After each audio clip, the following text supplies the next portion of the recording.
On June 7th, 4 games into the 2025 season, the Bethesda Big Train were 1-3.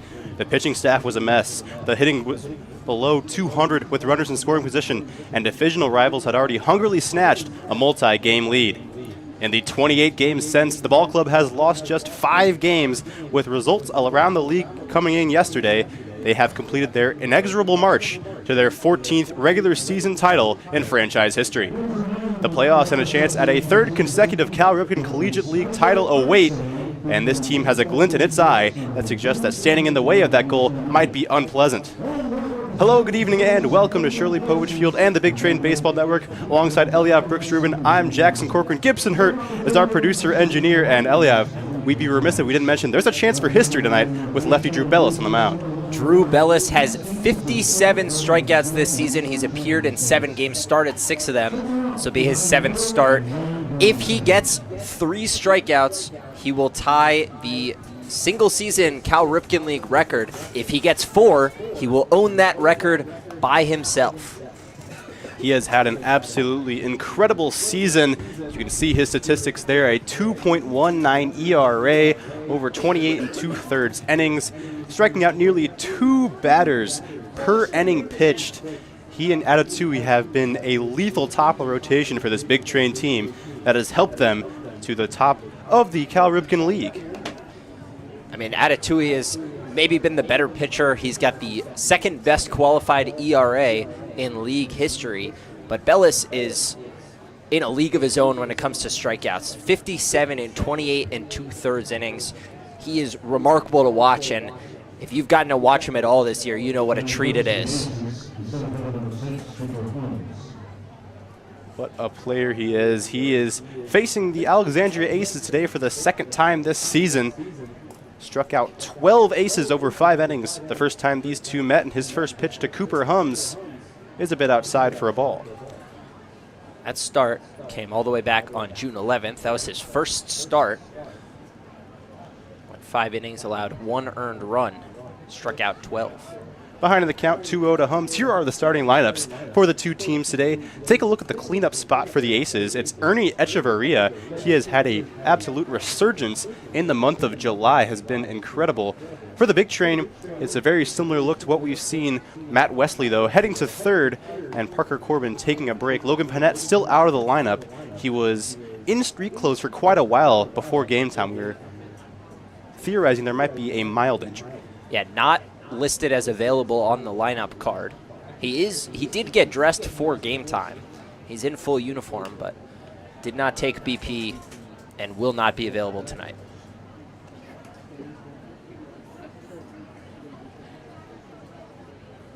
We mentioned the chance for a record. Here's what those record standings look like right now. Drew Bellis 3 below Max Knowles, but take a look at the innings column. He's doing it in so much less than anybody else, and he's 1K closer. Drops in that big curveball of his to set down Cooper Hums, looking for his 58th of the year. Is a vintage Bellis pitch right there. He loves that big breaker at the top of the zone. Not usually where you see a curveball like that thrown, but he freezes so many hitters by throwing it right at the letters. 1 batter in, he's already tied Nick Root for 3rd place all time, and already they're trying to bunt to avoid the K. John Colligan squares around and fouls it off.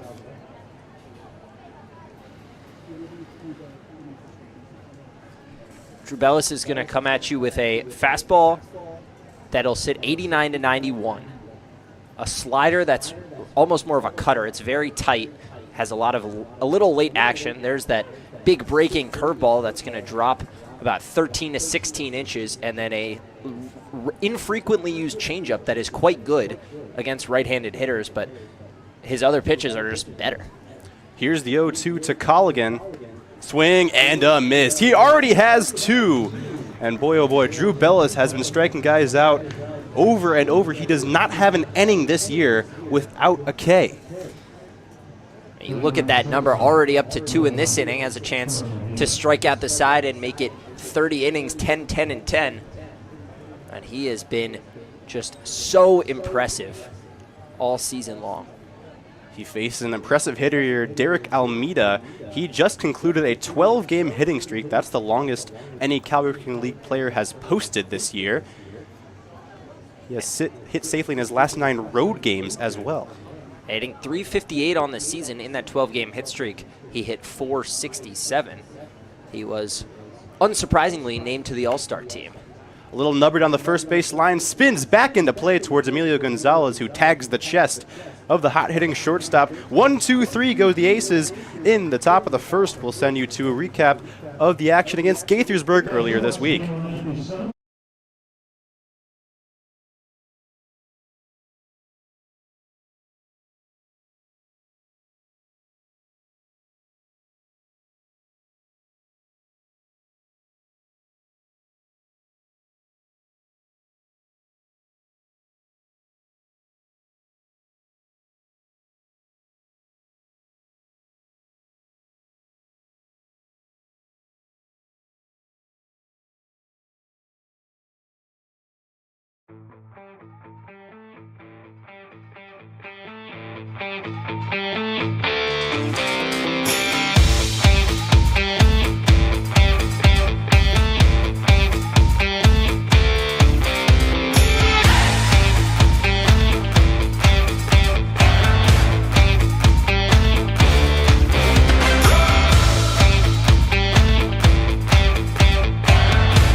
Last inning, it's Peltier, Wright, Skoronsky, Gonzalez, Wesley, Steele, Martinez, Ott, Murphy for your Bethesda Big Train. Hitting-wise, they'll face A.J. Murray, a right-hander who's struggled at times throughout this year. And Murray has had an up-and-down season. The ERA is at 6.17.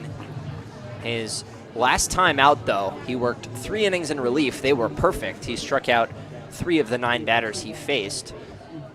Did struggle against the Big Train. Pitched in Alexandria's win here. That was a 7-inning game, but went only 2 2/3, walked 5, and allowed 3 earned runs. Hill started off against Alex Peltier, who takes a fastball low and away at 88 miles an hour from the right-hander. This will be Murray's 5th appearance and 4th start. He's only worked 11 2/3 innings, has not really stretched himself out or shown that he's got the stuff to go deep into games. There's a nice breaking ball to even up the count with Peltier. His longest outing is 4 innings. Try and go deep against this Big Train lineup today. Another one to Peltier is low and outside, and he checked his swing, but the Big Train and Aces both are locked into their respective spots in the standings. They have clinched the North and South Division titles, respectively. Although, with the rearranging of the playoffs, the Aces haven't actually clinched a bye. They will win the South Division, but the bye is just going to go to the top 2 teams. And the Aces sit just 1 game ahead of the Crop Dusters. Big Train are assured to have the #1 overall seed and the regular season championship, although that means not when the playoffs start very soon. Strike 2 called to Alex Peltier. Our count is full. Peltier certainly didn't think so, and he may have a case. That fastball just missed off the outside, but a really good frame job by Echeverria, who's really coming to his own in the month of July on both sides of the ball. Keeps this count alive. Echeverria, we'll talk about him when he comes to the plate next inning, but he's hitting .357 in July. after going 3 for 35 in June. Swinging a laser off the netting in foul territory down the left field line. Alex Peltier got a hold of that, roped it at 95, but way out in front. Just a hanging slider. Peltier a little over anxious. Doesn't wait long enough for it.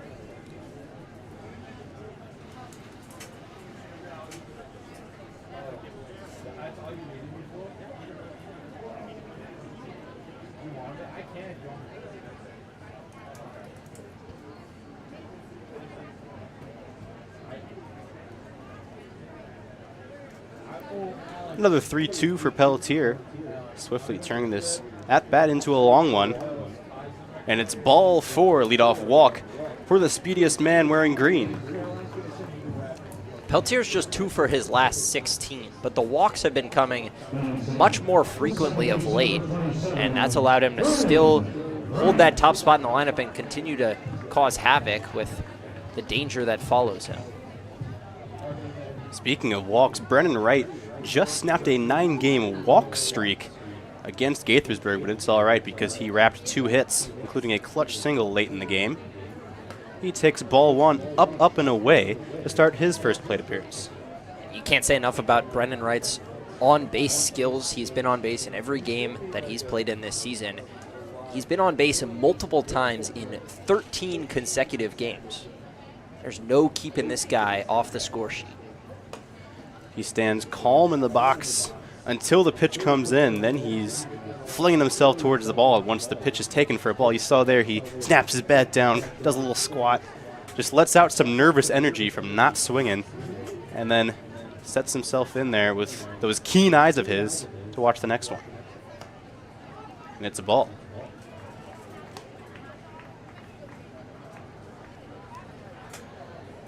To Peltier, Murray didn't miss by much. He kind of fiddled around the zone, but these first couple to Brennan Wright have been all over the joint.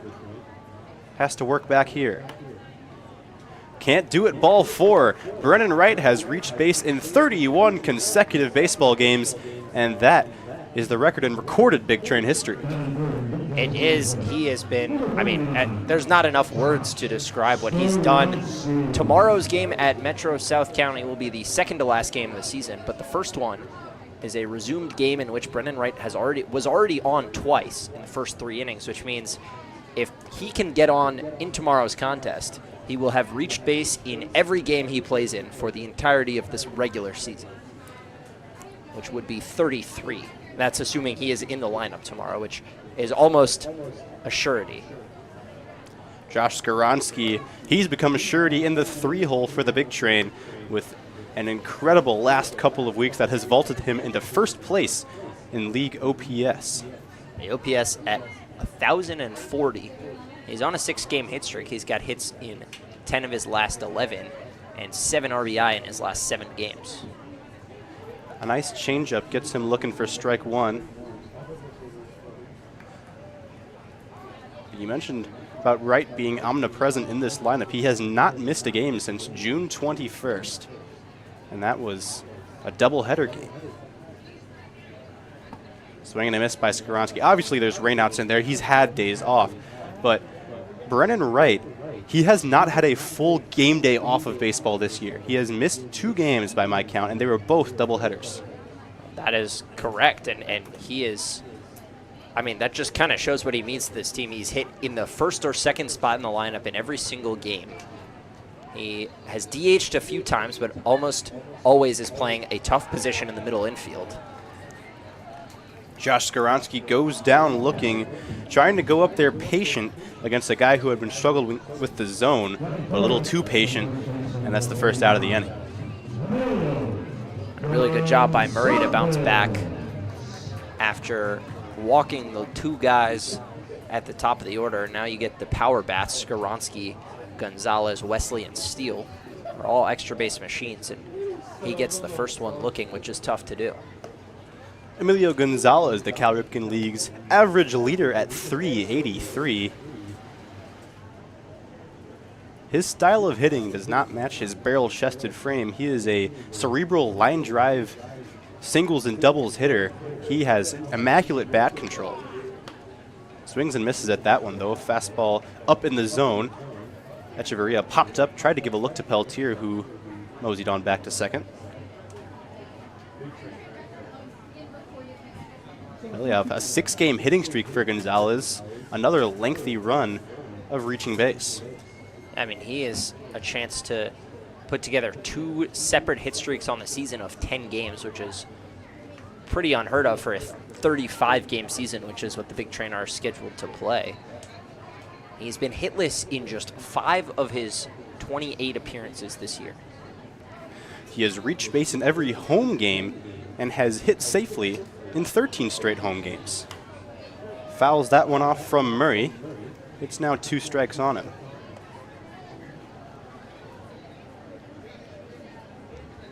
Again, you look at the batting line, the full batting line of Emilio Gonzalez, you'd think it belonged to a guy who looks like Brennan Wright. But Emilio Gonzalez, he's a big guy. He can certainly pack a punch, 2 home runs, 9 doubles on the year, but he's at his best when he's just poking line drives over the heads of the infielders. And taking close pitches as he does there. He has more walks than strikeouts. That's a theme throughout this lineup. Wright, Skoronsky, and Gonzalez, 2, 3, and 4 hitters, all have more walks than strikeouts. 3-2 to Gonzalez, swinging a drive, deep right field, to the track, to the wall. Off the top of the wall and over.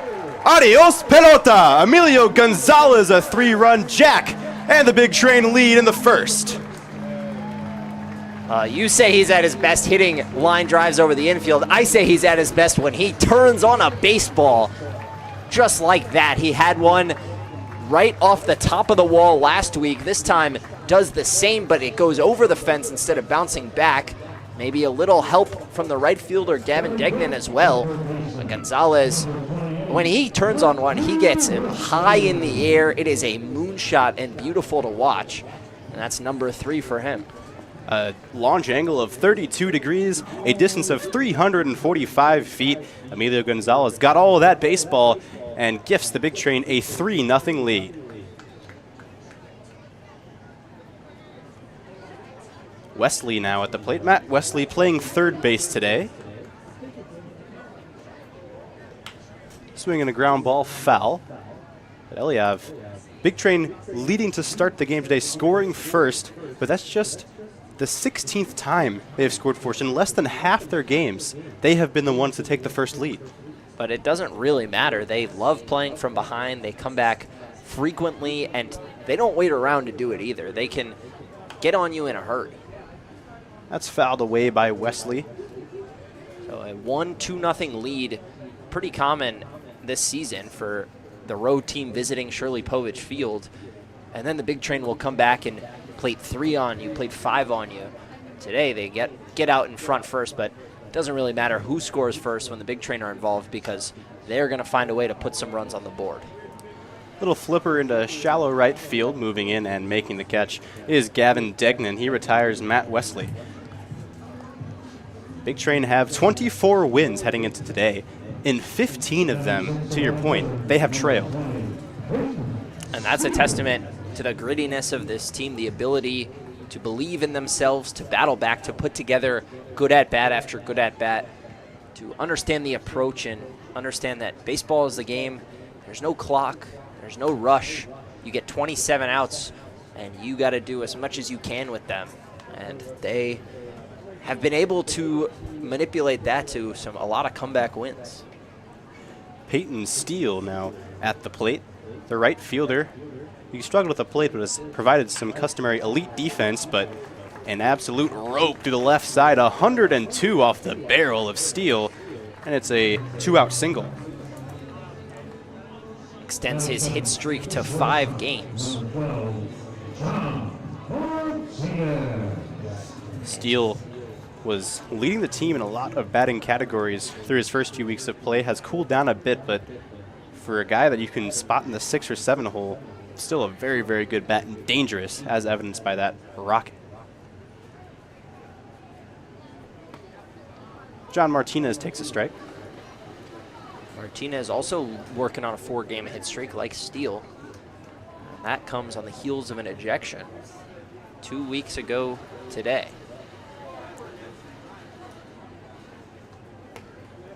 slider outside. That speaks to our scheduling woes that he's working on making it a 5-game hit streak after 2 weeks. I mean, he had a mandatory suspension 1 game, rain out All-Star game, so didn't play until the Thursday after that Sunday, and then we've been rained out, I believe, 4 times since. And he's been in the lineup in most of the games. He's gotten a day off in there, but it's been tough to come by consistent games played in this stretch of the schedule. The second time this year where we've had extended a week with a lot of rain. We saw that a few times against Gaithersburg. Martinez flinging the shoulder open and driving a baseball deep, but way, way early. Just need him to see the ball a bit deeper over the plate.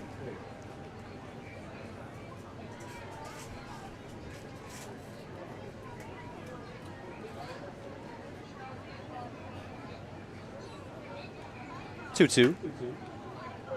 Strike 3 called. About 6 inches off the plate, but Martinez unfortunately goes down looking. The Bethesda Big Train pushed 3 runs across in the first inning via an Emilio Gonzalez 3-run homer. They lead by 3 going into the second here at Shirley Povich Field.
Bellis has a record-breaking chance this inning. He is just 1 strikeout below the Cal Ripken League record after 2 in his first inning of work. Max Knowles has to be quaking about now. That record has stood for 15 years. And you look at the innings pitched, it was a different era. Knowles worked almost 66 innings to get his strikeouts. Bellis, meanwhile, is striking out 2 batters an inning.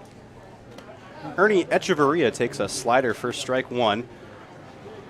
But Echeverria has really come on in this latter half of the season after a tough first half. He's been good against the Big Train as well. Looks like a changeup for a strike. Echeverria is just 1 for his last 10, but in the 10 games preceding that, he had hits in 9 of them and was hitting .438. Just mashing the ball after starting or hitting in all of June just 3 hits.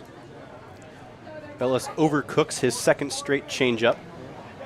Still 2 strikes on Echeverria, and that's as good as a death sentence for a lot of hitters in this league, no matter how hot you are, against Drew Bellis.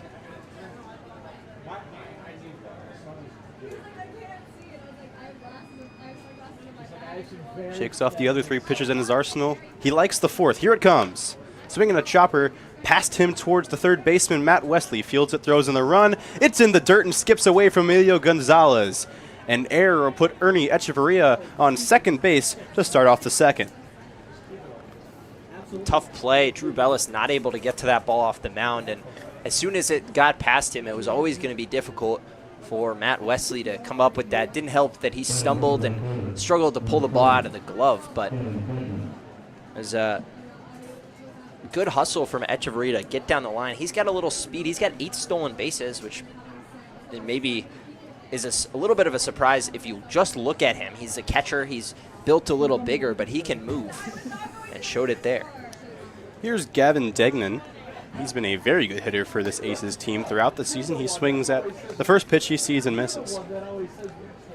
Echeverria credited with a single and an error, so average continues to climb. Degnan swings and flies it into left field where Brett Ott is awaiting.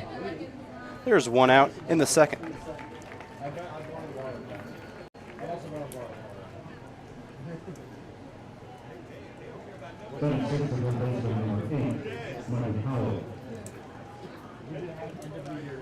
Now it's time for Michael Powell. Powell on the season is hitting .240. Sophomore from Alexandria, Virginia. He struck out 16 times. Drew Bellis looking to make it 17 and tie the Cal Ripken League record. Powell, a streaky hitter. He's 0 for his last 10, and that's right on the heels of a 3-hit game. This matchup does not play well for him, the lefty on lefty. First pitch breaker from Bellis in the dirt, but still swung at and missed by Powell.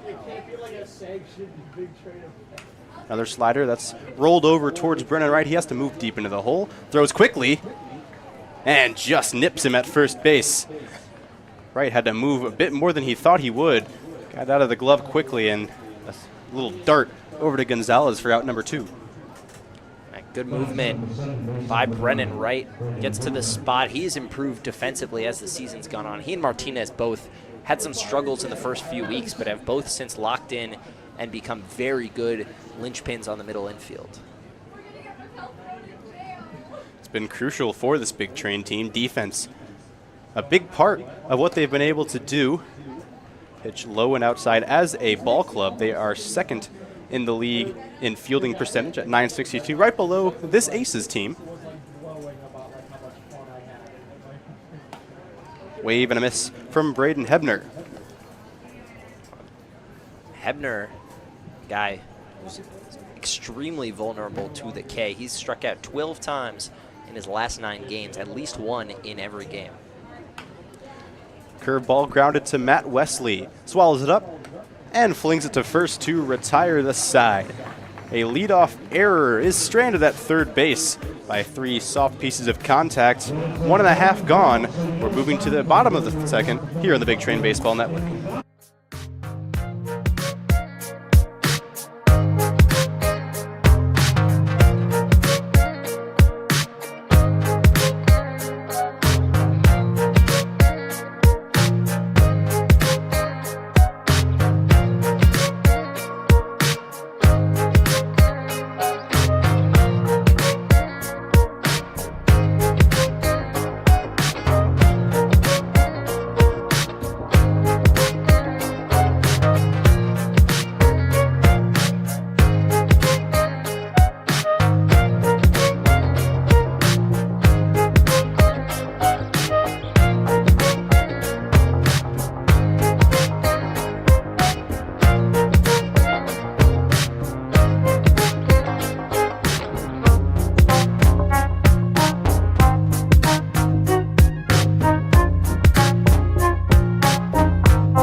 Last inning, Eliav showed something we haven't seen before. Drew Bellis did not strike out a batter in the second.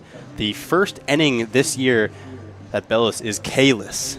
And just an unbelievable stat when you think about it. I mean, he has thrown now 30.2 innings, and every single one, including that inning where he only got 2 outs, he's been able to strike someone. It's mind-boggling.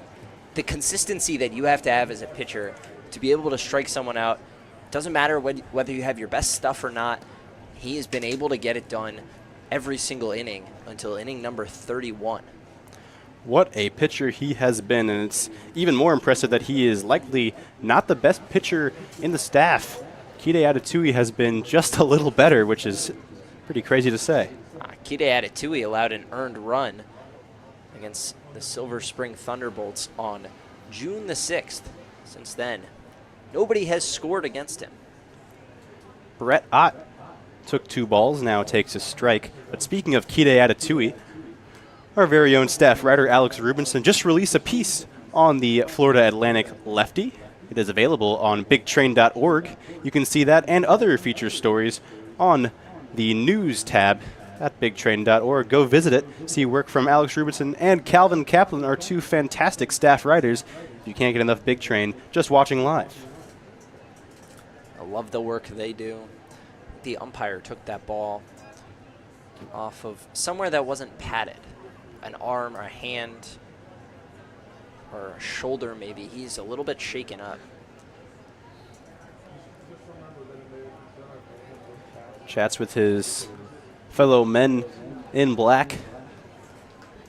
He's offered some water, declines, and waves Ernie Echeverria back behind the plate.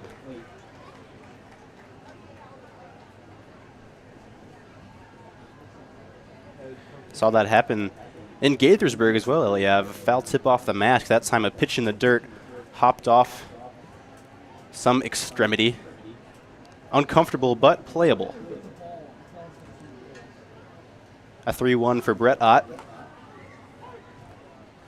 Strike inside at 89. And the umpire didn't look impeded at all on that call. He had full range of mobility motioning the strike. I'd like to see a strike 3 call to really evaluate his health. Instead, he'll stay still. It's ball 4. Brett Ott walks for the 15th time this year while making his first start since July 11th. And he has just 1 hit in July, and that came against Gaithersburg on Friday in a pinch-hitting appearance. It's been tough to find a spot for Brett Ott in the lineup. He was a Cal Ripken League All-Star, went into the month of July as hot as anyone, and then Skoronsky and Wesley just stayed even hotter, and Peyton Steele and Peltier are locked into their lineup spots every day, and suddenly Brett Ott just found himself the odd man out more often than not in this lineup. It's a tough role. He's proven pretty adept coming off the bench, though. He leads the team in substitute appearances, provides great defense, so you know you can stick him out there in left late in games, and he'll put in the shift for you. Line drive into right center by Dylan Murphy. That's going to hop into the hands of Degnan. A single allows Brett Ott to go first to third. Runners at the corners for the top of the lineup. And Dylan Murphy, someone who similarly struggled when the calendar flipped to July. He came into today just 3 of 25 in the month, but picks up his 4th hit here. And notably, Jackson, his offensive struggles haven't affected the team at all. The team has won 15 games in a row that Dylan Murphy started. They lost the first 2. First against the Olney Crop Dusters, and then against the Gaithersburg Giants. Since then, they have won every time that he's made a start. That speaks to his defensive ability. Early on this season, we were talking about how maybe Jacob Hawk's the guy you go to for defense and Murphy's the bat, but not to say that Hawk isn't still he's a plus defender behind the plate, certainly. You miss his glove now that he's out injured, but Murphy has been superb at handling the staff more than anything. Maybe his arm isn't the strongest, his blocks aren't elite of the elite, but the way he handles his guys is really something special. Yeah, he calls a really good game, understands kind of the flow of all of his pitchers, when to go talk to them, when to let them be, kind of how quickly they want to work. He's always on the same page with his guys, and there's a reason the team ERA is at its best when he's behind the plate.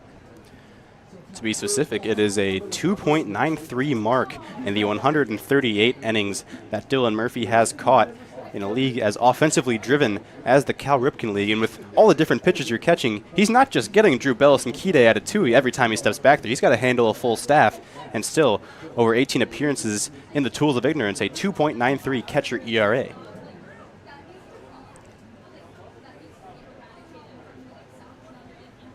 He's on first base now with Alex Pelletier taking his hacks after the mound visit to A.J. Murray. First pitch to Peltier is a low strike. That's what they call a good visit. It's pretty plain to see that it's going to be a big zone from our home plate umpire today. That's a hot one. Game has some implications, but not for the big train. Aces have more implication, but I don't mind a little bit of a big zone as long as it's consistent. I have no issue with the bigger zone. Another team that the Aces are concerned about, the only crop dusters, are tied 1-1 with the Southern Maryland Senators. That game is in the second. It's actually now 2-1 Senators. They just picked up an RBI single. We will keep an eye on that and give you consistent updates, since an Aces loss and a crop dusters win would put those two teams in a tie for the all-important second bye. Absolutely. The ability to avoid a play-in game, absolutely crucial. Putting all your eggs in a play-in basket, even if it's a home game, it's tough. A rope goes foul from Peltier with 2 strikes. We'll see another one, too. The way the playoff format is going to work, with all the rainouts, every team is going to end up playing a different amount of games. So the league has decided to allow all 8 teams into the postseason. The 5 seed and the 8 seed will meet on Tuesday. The 6 and the 7 will meet. That'll be a 1-game set. The winners will play the 3 and 4 seeds on Wednesday. That'll also be 1 game. Peltier strikes out swinging, but the ball kicks away from Echeverria, so Peltier is out since first base was occupied. But the 2 runners move up, Brett Ott scores, and it's 4-0. Peltier would have had first base easily had Dylan Murphy already been on second, but because there are fewer than 2 outs and first base was occupied, he does not get the bag.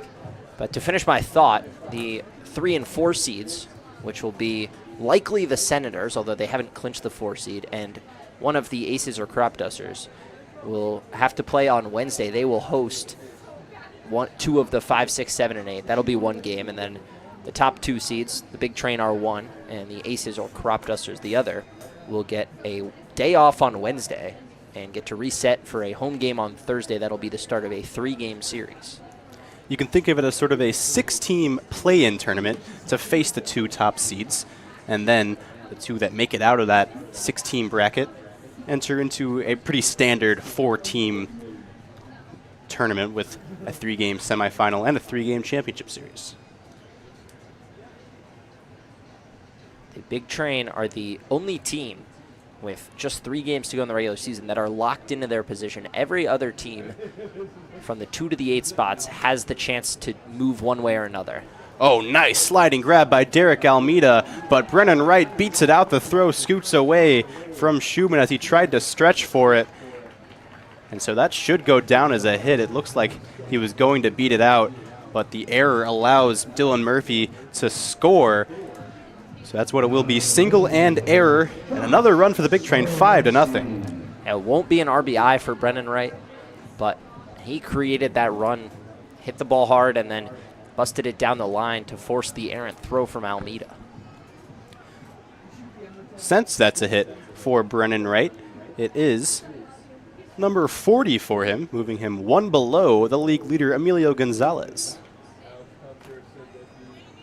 Gonzalez added to his tally with the 3-run home run in the first, and he stands on deck with just 1 out and a chance to extend that lead. Gonzalez hit the 15th home run of the Big Train season in the first. Josh Skoronski looking to make it a league-leading 5 for him and another one for the team. But Eliav, if it seemed like there haven't been a lot of home runs in the league as a whole, you'd be exactly right. I don't know how many home runs have been hit in the rest of the games, but including Emilio Gonzalez's bomb, 89 home runs for the entire league. That's the fewest in a Cal Ripken season since 2010 when there were 76. And that doesn't mean that we haven't had a lot of offense. It's just been a lot of doubles, a lot of walks, and we don't see all that many home runs. But that makes the big swing like Gonzalez is that much more impactful when you can put up 2-3 runs on one swing of the bat. And to me, that says something about the ball, honestly. Every year, leagues like this are sourcing the ball somewhat differently. They're getting these big batches from Rawlings is the manufacturer for Cal Ripken, as that is spiked and goes behind Skoronski to the net.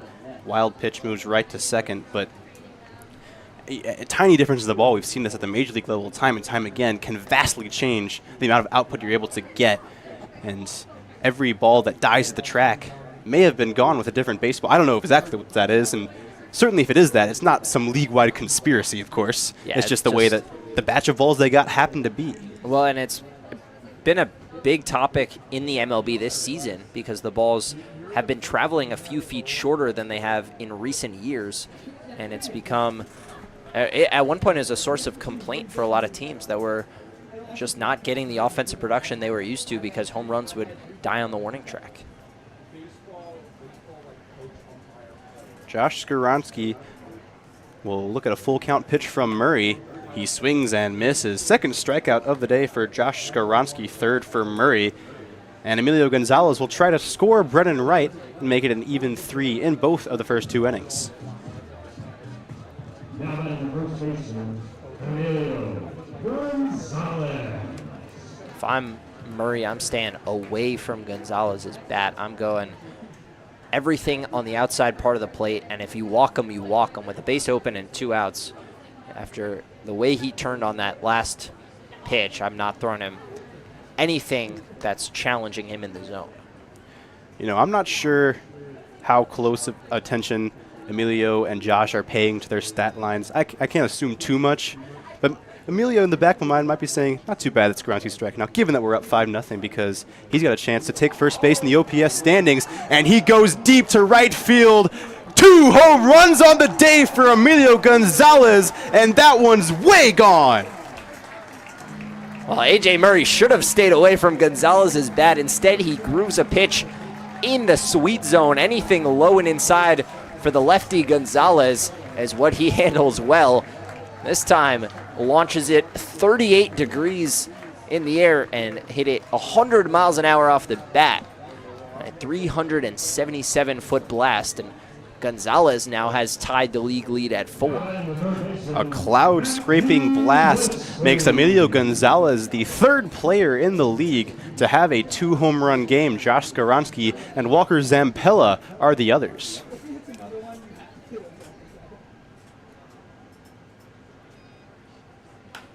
Swinging a high fly by Matt Wesley, twisting towards the foul pole in right, and into the bullpen it goes.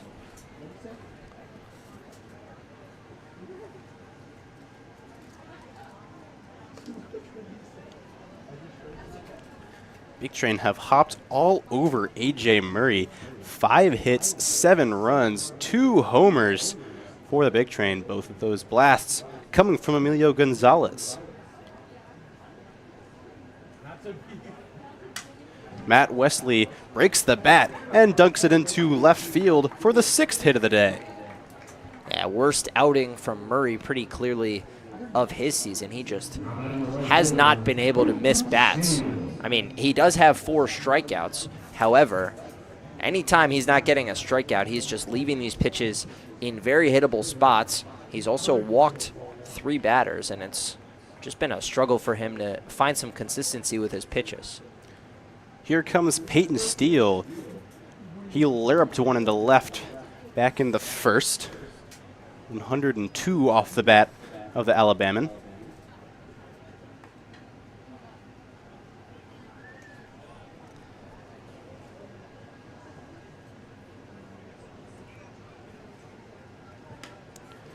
Going slider heavy against Steele, but he's missed them both. It's 2-0.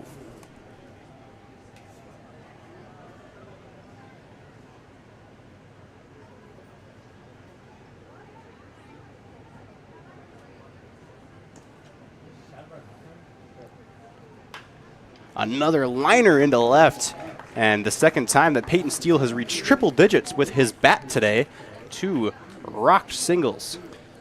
Basically, same pitch, same spot for Gonzalez, or for Steele, excuse me, and same result. Just low liner off his bat, gets through the 5-6 hole, and that spells the end of A.J. Murray's difficult day.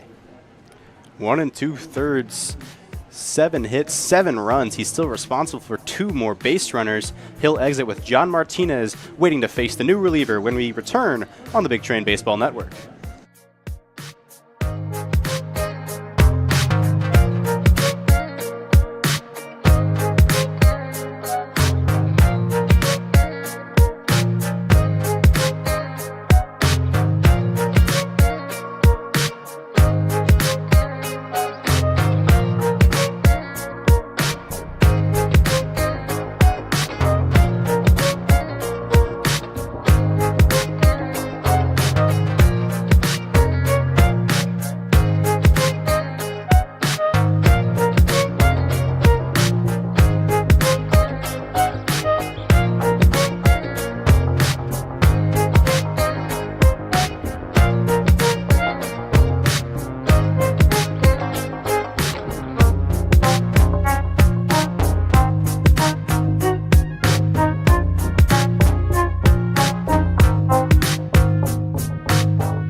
Number 37 has taken the mound for Alexandria. There's no 37 on the roster, but we are pretty sure it's Noah Haught. He has worn number 37 before, but he's listed as 38 on the roster.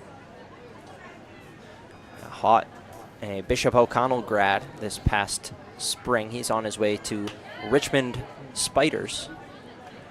John Martinez grounds it over to second base. Slipping on the grass is Braden Hebner. He gets up in time to sidearm it over to Schumann and end the inning. The Big Train bat around, score 4 runs. Emilio Gonzalez hits his second dinger of the day. It's 7-0 Big Train.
Drew Bellis back for a third. It remains to be seen how long he is for this game. You certainly want him healthy and ready for the postseason, so you don't know how long he's going to go today. But with that being said, as long as he continues to pitch well, they will likely leave him in at least to set the record or give him, a reasonable chance to do so.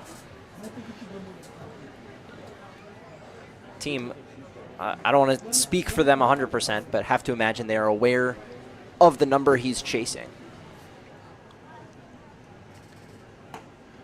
Change-up swing and a miss by E.J. Hankerson. He's DHing today, somewhat surprising given his defensive prowess and his struggles with the stick.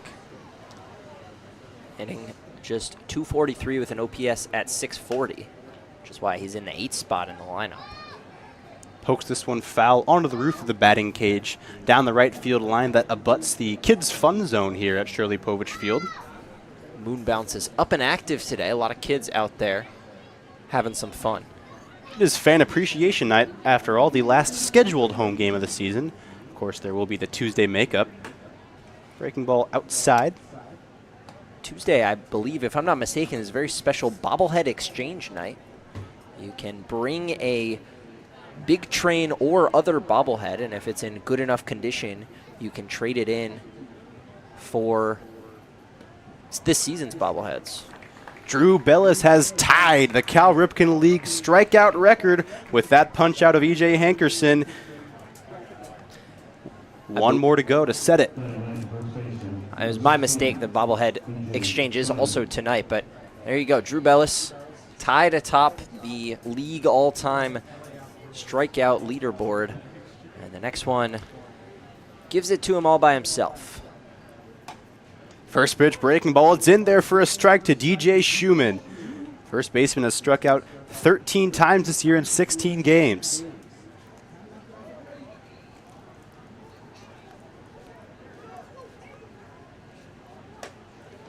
The heater is upstairs at 90.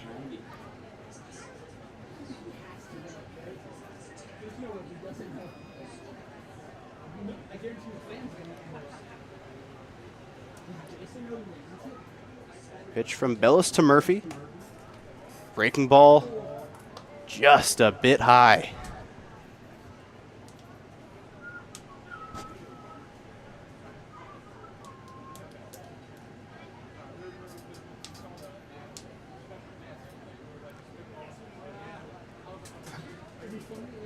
Two-one to Schumann. Upstairs. Well, Schumann heading the count 3-1. He has a 37% walk rate. He's walked 23 times in 16 games. He has unbelievable patience and an even better eye. He's taken a couple of very close pitches to earn himself this 3-1 count. Here comes another. That's low, and the walk rate continues to climb for Schumann. First free pass of the day for Bellis brings up Cooper Hums. That's now walks in 8 straight games and 15 of 17 appearances for Schumann. Bellis, mostly a strike thrower, but not elite command. Walks about 4 batters per 9, which in a walk-prone league is above average. Hums squares to bunt, pulls back, takes a strike. I don't see a ton of sense in bunting unless you're very confident you can bunt for a hit. The score is 7-0. Not playing for 1 run here in the 3rd inning. Slider low and into the chest protector of Dylan Murphy. It's a lefty-on-lefty matchup here with Bellis taking on Hums. Bellis got the better of Hums with a high curveball that froze the center fielder in his first at-bat. The 1-1. It's low and inside, couldn't complete the slider.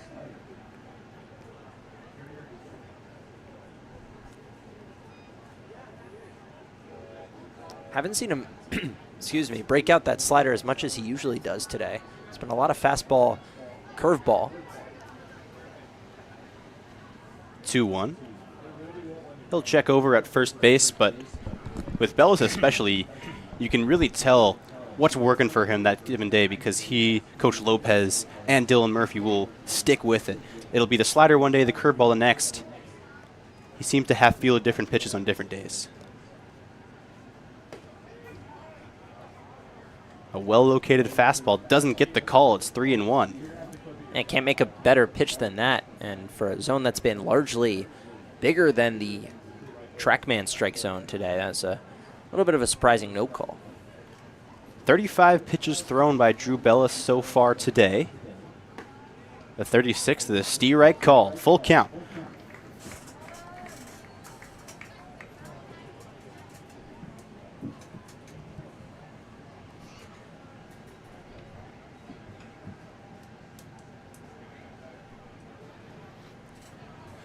The 3-2. History made! Drew Bellis has struck out more batters than any pitcher in Cal Ripken League history. And Dylan Murphy just tossed the ball to the dugout. They knew the record. They were ready. That baseball is going to be saved for a long, long time. Congratulations to Drew Bellis. Stands alone atop the Cal Ripken leaderboard, and he's still going. 90 miles an hour just blows it by Cooper Hums, a display of dominance befitting a record-setting strikeout.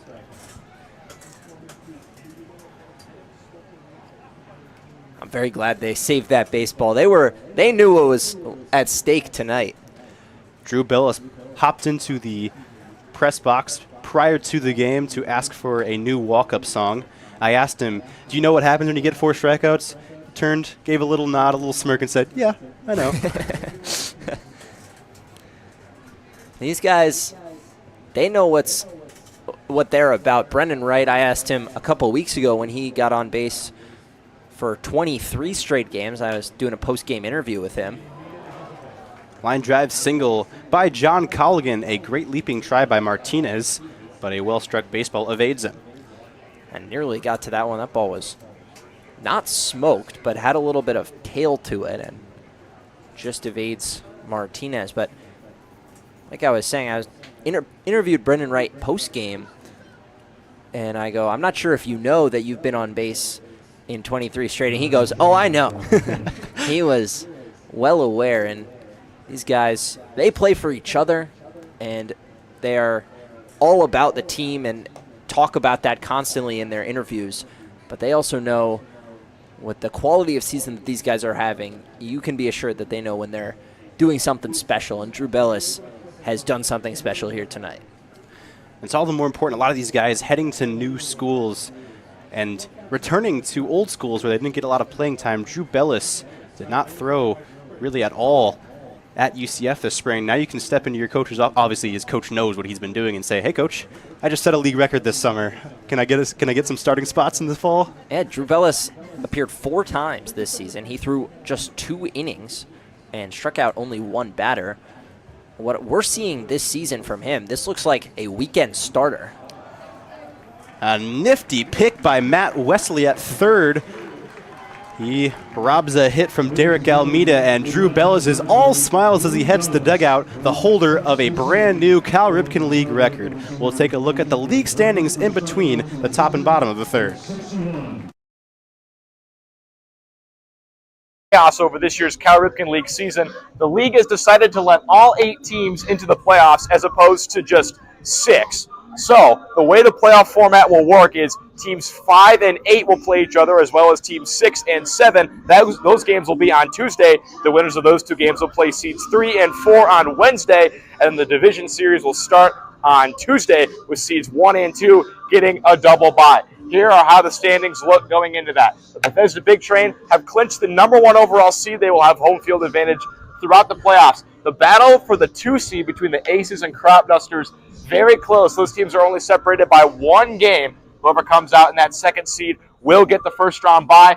The Aces and Crop Dusters have already clinched a top 4 seed.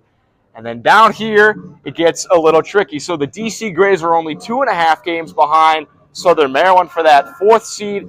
Over here, Silver Spring and Gaithersburg in the 6-7 spot are battling for who is going to have that game at home for the wild card round. The SoCo Braves bringing up the rear, but this is going to be a pretty chaotic format. Hopefully it was easy to understand. Now back to the broadcast.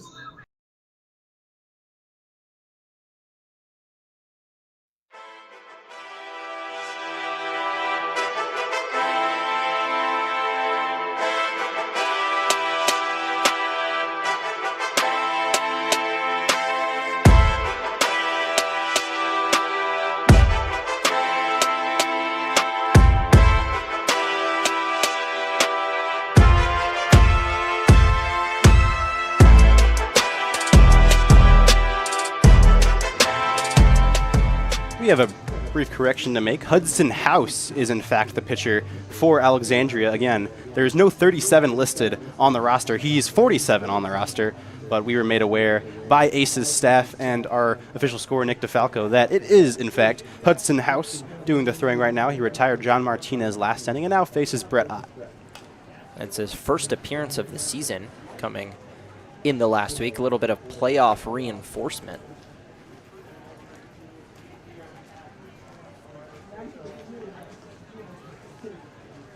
Brett Ott fouled off the first pitch he saw from House. The second one comes homeward, and it's a ball inside. You're watching the Big Train Baseball Network alongside Eliot Brooks Rubin. I'm Jackson Corcoran. Gibson Hurt is on the turntables, doing some scratching, some mixing. Well, he's churned out a number of graphics that you've seen on your screen today, some live updating. He's doing a lot of work behind the scenes, especially tonight, when we have had to shout out Drew Bellis. Hudson House comes out of the local Montgomery College, a 2-year community college, where he threw 72 1/3 innings, had a very impressive ERA of 3.73, struck out 70 batters, made 9 starts and 15 total appearances. He's one of those guys that I think wanted some time off after throwing 72 innings this spring, and then got deeper into the summer and thought, man, I should really get some tossing in before school starts up in the fall, and found a team in the Aces that can use his talents as they look to go into the playoffs. A low-stakes first outing for him, but he's got 2 quick ground ball outs.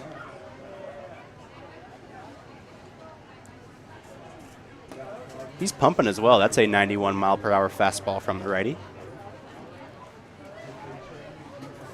He threw 4 complete games, including 1 complete game shutout for Montgomery College.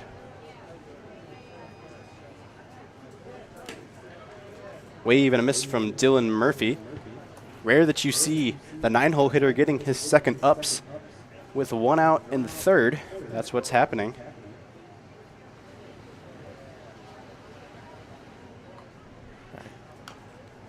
Taps that foul. Granted, some of those complete games were shorter than 9 innings, but still, this guy has some length to him, and after A.J. Murray goes just 1 2/3, House may be asked to pitch for a while, as the Aces, they want to win this game, but more importantly, they want to have all of their arms healthy. They have a very deep, very effective staff, and they'd like to have all their arms ready to go come playoff time, especially given that they're already down 7-0. They are at risk of having to play on a Wednesday, not earning that day off. As a head coach and as a pitcher, obviously winning the game that you're playing comes first. But a secondary concern, and not that far away from it, is winning tomorrow's game. And Hudson House going 4 or 5 here in relief goes a very long way towards winning tomorrow's game. I'll give you a quick update. The Crop Dusters have taken the lead from the Senators. They played 2 in the top of the 4th. They still have 2 runners on with 2 outs, which means they lead 3-2. And if they can go on to win this game with this score already 7-0, barring a crazy Aces comeback, those 2 teams will be tied for 2nd place. Dylan Murphy strikes out swinging. Strong start for Hudson House. Confirming my theory that alliterative pitchers are more successful. What caused you to come up with this theory? Is there a specific pitcher who you saw pitch and were like, this guy's got the stuff? Steven Strasburg, Atakide Atatui. I could go on. Brian, as soon as I think of more alliterative pitchers. Brian Bayo's been hot recently for the Red Sox. I love Brian Bayo. He's been pitching well for my Sox, who avoided a sweep at the hands of Quincy's Cubs. Chris Carpenter. That's another good one. Alex Peltier, he's walked and struck out. He fouls that away.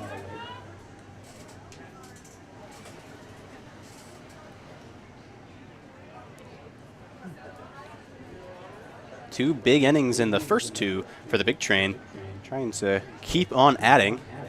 In the same vein, winning the next game, so you don't want to take it as a foregone conclusion, but if you're able to keep expanding and shorten this game, let alone win it, that really helps you out as the Big Train. So if you can get that 12-run advantage, cut 2 innings off the game, very tough to do still against a very, very good Aces team. You'd do well to just hold this 7-run lead, but if you are able to add 5, it just shaves 2 innings off of your bullpen. A bullpen that runs pretty deep, but doesn't have a ton of juice at the top. A ground out, a 1-2-3 for Hudson House, who's looked strong since his entry into the game. We'll head to the top of the 4th, 3 done at Shirley Povich at 7-0.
More Drew Bellis on the mound for the Bethesda Big Train. He's working into his 4th after having a record-breaking 3rd. Struck out 2 batters, including Cooper Hums, to get to 61 on the season, which is the new Cal Ripken League mark for strikeouts in a year.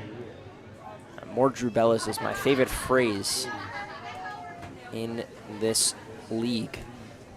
And he is 8 behind, confusingly, the Big Train all-time record, which was set back when they played in the Griffith League in 2001. So unlikely that he achieves that. However, if he goes 5 innings today and earns the win, he will tie the Big Train record for most wins in a regular season with 6. 3 guys have achieved that. He would become the 4th. The man he is trying, likely in vain, to chase down is Dirk Hayhurst, who had a cup of coffee in the big leagues after a brilliant season with the Big Train. Played for the Padres and Blue Jays. Hayhurst punched out 69 in that year. Correct myself, 6 guys have done it for the Big Train. 6 guys have had 6 wins. No Big Train pitcher has ever had 7. Bellis won't be able to get there, but could be the first pitcher since 2013 Bubba Derby to achieve a 6-win regular season. Curveball dropped in there for a strike, and all the more impressive given the evolution of this league, especially when it comes to pitching. Guys just aren't going deep into games, and guys who are racking up wins nowadays usually aren't the starters. It's the followers, the guy who throw the 5th and 6th innings of ball games. But Bellis, Atatui are 2 guys who consistently this year have been able to go 5 innings or go 4 innings in a 7-inning doubleheader and earn the win. And I mean, it speaks for itself what he's done this year. Throws inside and walks Ernie Echeverria. What else is new for the big catcher? It's the 11th base on balls he's drawn against the Big Train. And give him walks in 6 straight games, and his walk rate sits at 27%. That climbs. This guy is just an on-base machine. The OBP came into today at 460. He's been on base twice. The last time these 2 teams met He reached 5 times. He walked his first 4 plate appearances and then, for good measure, stroked an RBI single into right center. Speaking of the last time these teams played, the season series between these two has been an odd one. Between two teams at the top of the division, you'd expect a few less blowouts. 15-3 was the result the first time these teams played. Drew Bellis shoved through 5 innings, and the Big Train offense went off on the road. A couple close ones in a doubleheader, including a brilliant comeback by the Aces on June the 28th. Then, very tight walk-off game, but then another one back on July 11th where the Aces controlled the game pretty much wire to wire. 9-4 was the result there. High fly left field. Gavin Degnan has gone yard. A 2-run bomb for Gavin Degnan. First run scored by the Aces tonight. Well, Degnan just missed a home run on his last swing. It was a very similar pitch, just center cut, and he got slightly under it and popped it up. It made a loud sound off the bat, but didn't go very far. This time, same pitch, but he gets just a little more on top of it and is able to send that pitch 354 feet over the left field wall. The Bethesda Big Train have now allowed 10 home runs on the season, moves them into the 3rd fewest home runs allowed on the year. First pitch breaking ball is a strike. Drew Bellis, however, that home run just allowed is the first he's given up.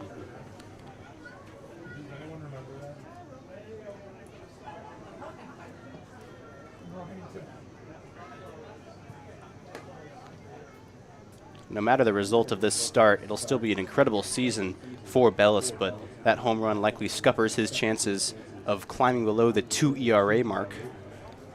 Came into today with an ERA at 2.19, which was 4th in the league and 2nd on the team. But like you said, that to get to the 2 ERA mark, he would probably have to pitch about 12 innings at this point.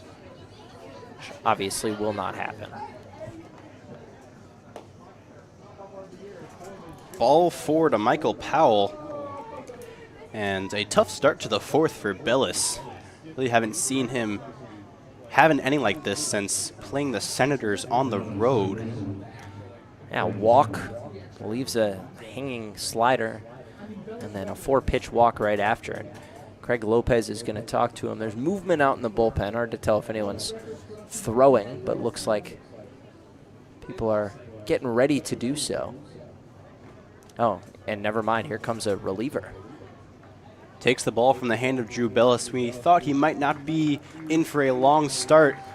It was a short one, but it was an eventful one. 4 strikeouts on the day, and one of them a record breaker. Drew Bellis exits to applause after becoming the new Cal Ripken League strikeout king. We'll see a new pitcher take the mound when we return on the Big Train Baseball Network.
Russell Peterson enters the ball game.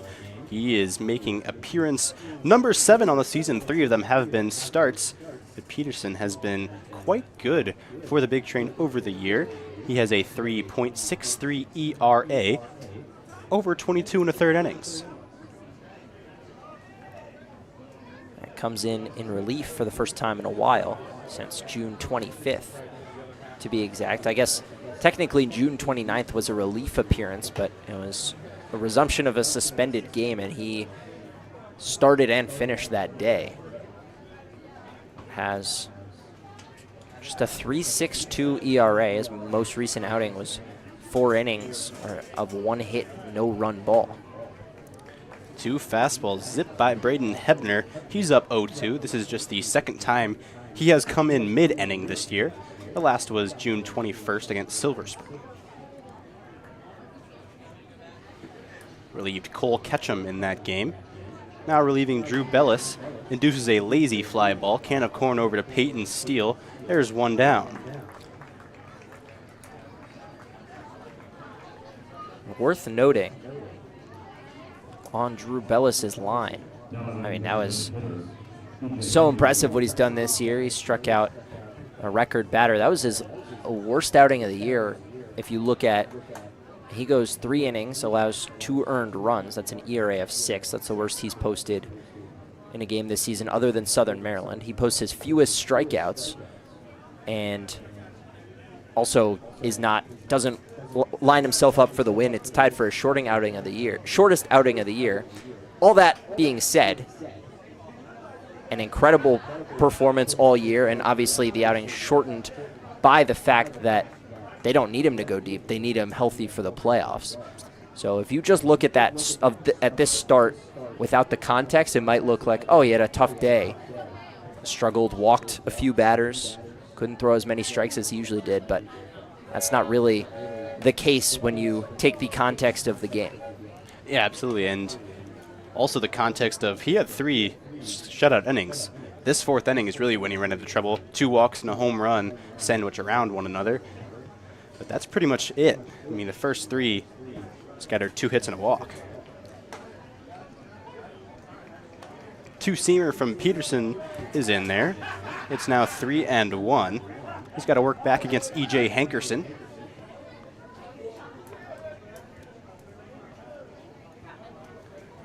The infield at double play depth. They won't get a chance to turn just yet. A walk for Peterson. And here comes DJ Schumann.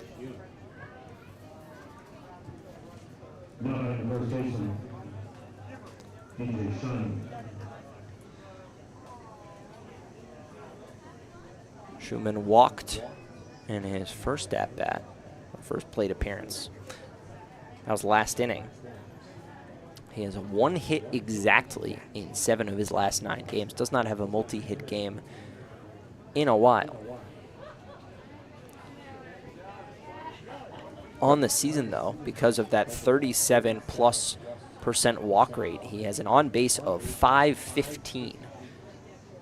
Granted, not enough appearances to make the on-base percentage a leaderboard, but ridiculously impressive nonetheless. He'll face a guy who doesn't walk too many. He walked his first of the game just last batter, but Peterson, 2nd fewest walks of any player still on the Big Train roster. Owen Stewart has the fewest, I should say walks per 9, not fewest walks period. Peterson coming in today walking a shade under 4 batters per 9 innings.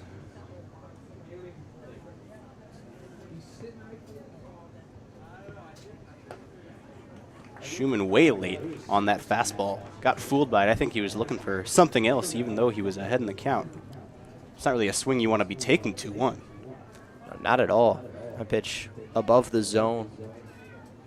Not a place that Schumann's going to be able to do a lot with it. He gets another heater and dumps it into right in front of Peyton Steele. Steele coming in. He'll make the chuck towards home, and respecting the arm is Michael Powell. They read the scouting report, and they stop Powell at 3rd instead of testing Peyton Steele. And now Cooper Hums has a bases-loaded chance. You do not want to test Peyton Steele's arm. He has shown time and time again this season that he has a cannon for a right shoulder.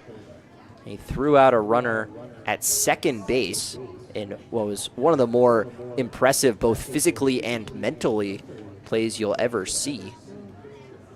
Tossed out Aiden Marino, a bases loaded, no one-out situation, a sac fly potentially, turns into a double play to end the inning. The run did not count. Good first pitch by Russell Peterson, but to call the ball. Has to work out of a bases loaded jam now, 1 out in the inning. Swinging a line drive into center field. That's going to drop for a base hit. Coming around third and stopping there is E.J. Hankerson. 1 run scores. Station to station go the Aces. They trail now by just 4. That run will get charged to Drew Bellis's line. Can close the book on him with 3 earned runs.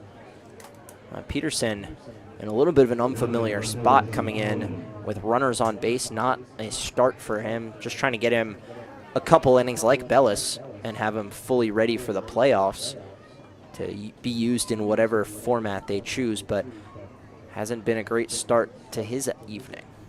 The struggles against lefties just continue for Russell Peterson. Hits given up to Schumann and Hums there. And now gets a righty in John Colligan. Against righties, he's been very good. It's against those left-handed hitters that he's had his struggles.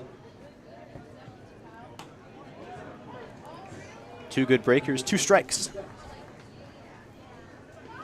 And that pitch is so dynamic, but works much better against the righties, which is why he's struggled against lefties so much. He can go to the 2-seam, he can go to the slider, but when he can also mix in that big bendy curveball, he's at his best.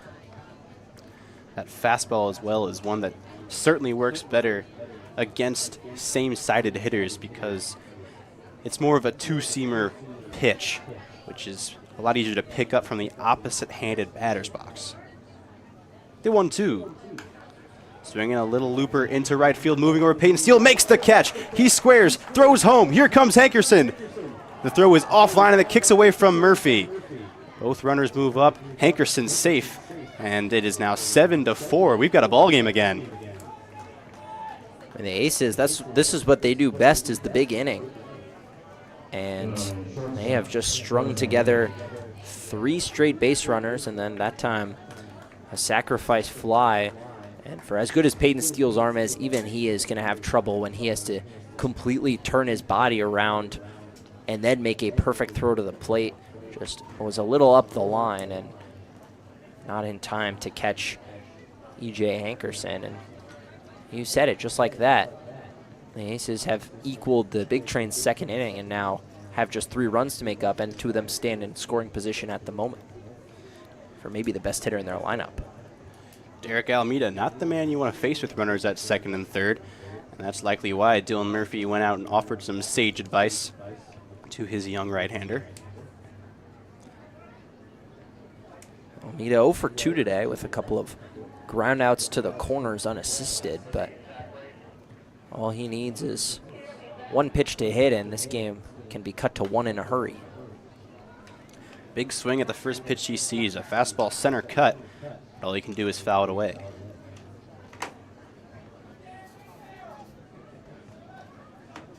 Almeida, a pair of groundouts on the day, but entered 4th in the league in batting average. Holds the bat straight up and down, swinging a line drive center field, moving in Peltier, won't get there. Rounding third, heading for home, here comes Cooper Hums. The throw is up the line, and taking second base is Derek Almeida. It's a 1-run baseball game in the blink of an eye.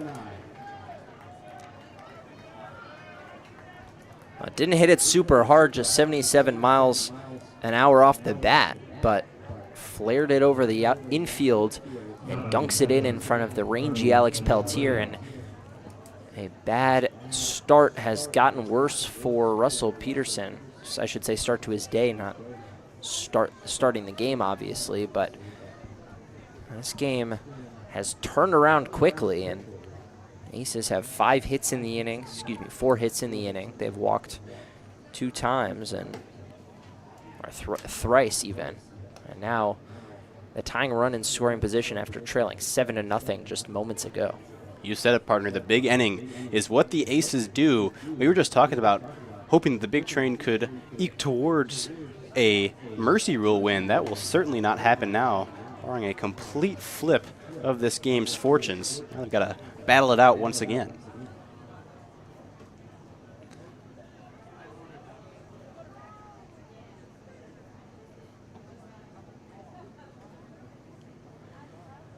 Ernie Echeverria walked to start this inning. Almeida taking off towards third. The hit and run works to perfection. This game should be tied. It is 7-7. My goodness, great piece of hitting by Ernie Echeverria. We are all square. I mean, as fast as you can close your eyes and open them again. Like, they're just swinging early and often against Russell Peterson. This is the second time that the Aces have posted a 7-run inning against the big train. Last time it was a late game comeback. This time they come back to tie it. And fans are stunned here. Matt Wesley makes the play and ends the inning mercifully as the Alexandria Aces tie for the most runs scored against big train pitching this year. It's a 7-7 ball game. It's gotten interesting real quick here, folks, at Shirley Povich Field.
Hudson House's remit has changed in the moments he sat in the dugout. First off, it was just eating up innings and getting his team to tomorrow. Now, it's keeping a ball game tied against the middle of the big train order. Brennan Wright, Josh Goronsky, and Emilio Gonzalez due up against House as this game has been tied up by a 7-run Aces fourth. Strike called in the outer half to Brennan Wright to start off the bottom half of the fourth inning. And big train fans are stunned. We'll see if the offense can bounce back. With Wright's already been on twice. Gonzalez already has 2 homers. This is the part of the lineup you want to be at to regain a little bit of momentum. And the fourth inning for the big train, you've talked about why, Eliav, is the highest scores inning for this team. Yeah, I mean, it's a tendency. Big Train have played nearly 2/3 of their games at Shirley Povich Field. All of them, more or less, outside of the Sunday matinees, start at 7 p.m. And what we've noticed throughout the season is that the sun tends to set behind the trees starting around the 4th inning. The first 3 innings, the sun has been bright and glaring more often than not. It makes it really tough for the hitters to see. Sun kind of sits in right center field. You guys saw it in the first few innings, kind of out of the corner of your eye if you're a lefty and kind of right in your field of vision as a righty. But by the 4th inning, the sun is gone. It's behind the trees, and suddenly the ball gets much easier to see. Brennan Wright sees it well and keeps it fair down the third base line. A diving stop. The throw is not going to be in time from Powell. Nearly a brilliant play. That is the second time that an outstanding play has been made with the glove against Brennan Wright, but he's just too fast and ruins the highlight reel. 2 infield singles for Brennan Wright, neither by the bunt, which is surprising considering how adept he is at bunting for hits. He's been on now 3 times. He is doing it in style. Game 31 on base in a row. He knows he just needs the one more since he already has the only one in the back pocket, and he is right there to make his own set of history. It's also his team best 14th multi-hit game. He has had 2 hits or more 14 times. He's also been on twice in 14 straight games. Tonight, obviously, already on 3 times. Josh Skaronski has whiffed each of the 2 times he's come up to the plate, now trying to reverse the trend and untie this game.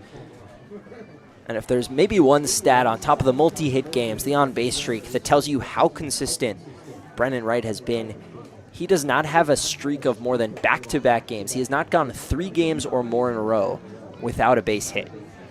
He just comes to work every day and just puts bat to ball, gets it in play. Only 3 extra base hits, but the on-base climbing to 500 today, and he is just so consistent. Josh Skaronski fouls it at the plate. Brennan Wright, he is the guy that every coach dreams of near the top of your lineup. Just comes in, plays middle infield above average, and hits like a dream. 10 stolen bases are kind of understated, but given what he's done in the batter's box, but he's got some speed to create messes of his own when he chooses to do so. Skaronski has worked the count to 2-2. He is tied for the league lead in home runs with 4. Emilio Gonzalez has joined him with his 2-homer day.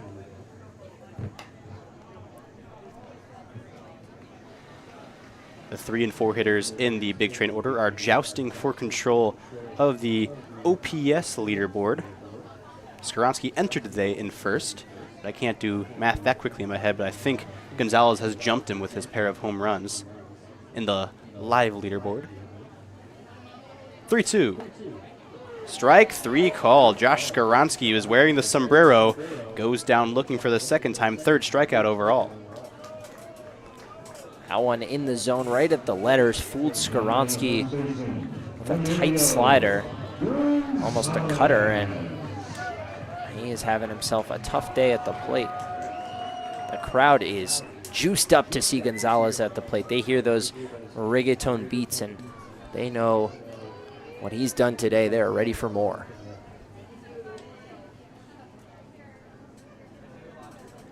Hit the last 2 balls. He saw a Toca Toca Ton. That's the name of his walk-up song. 2 home runs of the day, the 3rd player in the league to do it. He serves it to the opposite field. That is going to get down and be fair. 3-hit day for Emilio Gonzalez, and runners in scoring position for Matt Wesley. Now that one not quite as impressive as the first 2. 66 miles an hour off the bat. But that's when you know you're going well. You can flare it the other way. A little blooper tucked in the line. And Big Train threatening once again, trying to regain this lead.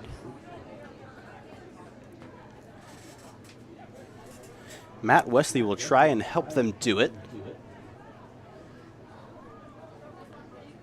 Wesley already extended his hitting streak to 7. Gonzalez is up to 8. Wesley takes ball 1. He is looking for his 20th RBI on the season, or maybe more. Well, with Wesley, I mean, the extra base hit pop that he has. Talk about Skaronski's 4 home runs, Gonzalez's 4 home runs. Both of them sit at 12 extra base hits.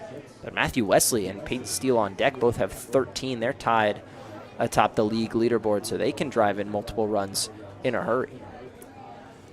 By the way, with that last little blooper, Emilio Gonzalez has moved his average to 400 on the year.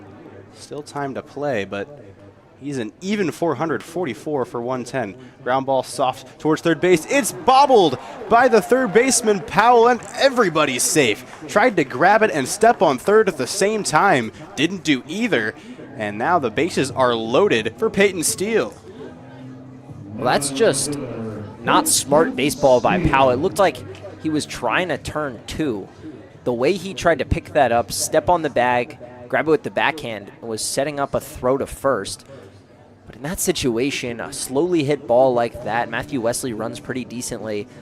You've got to get around that ball, just get the glove down between the legs and just step on third. He had Brendan Wright beat by 6 steps and just tried to do a little too much, and now has cost his team a big out and puts a runner 90 feet away for a guy in Peyton Steele who's already 2 for 2 with 2 rocket singles. Steele saw A.J. Murray perfectly in his first 2 times up. Lambasted 2 hits through the left side at 102 and 100 respectively. And now he's got a bases loaded situation. Well, Peyton Steele, a guy who we talked about early in the season, or really till about the midway point, as the premier run creator in the league. In his first 18 games, he had 21 runs batted in and 22 scored. In his last 8, he has just 1 RBI and 3 runs scored, but a chance to pick up some RBI here and give his team the lead. And it's just the 4th inning, but this is a big spot. You have to be able to respond to a 7-run inning. Can't let a jolt like that fester. Big Train have done a good job so far. Now it's just about executing with guys in scoring position, which Steele has struggled with lately. But today, swinging a good bat. A wave and a miss at a fastball, letter high.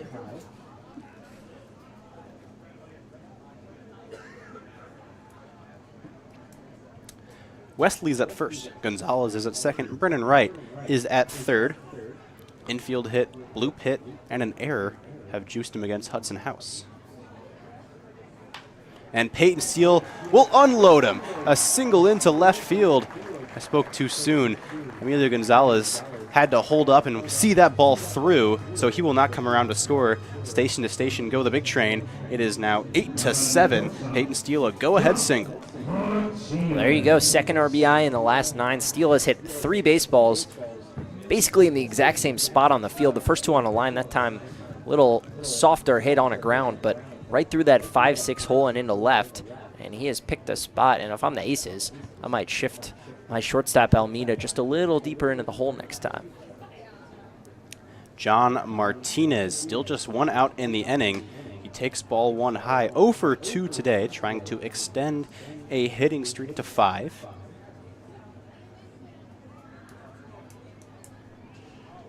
He has pushed across 16 of his teammates this season.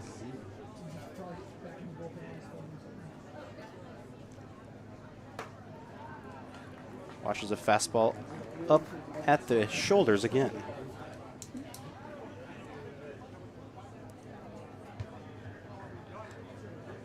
Quick conversation between the field umpire and the Big Train dugout. Not sure the topic of said conversation. Obviously, we can't hear them from up here, but some words were exchanged.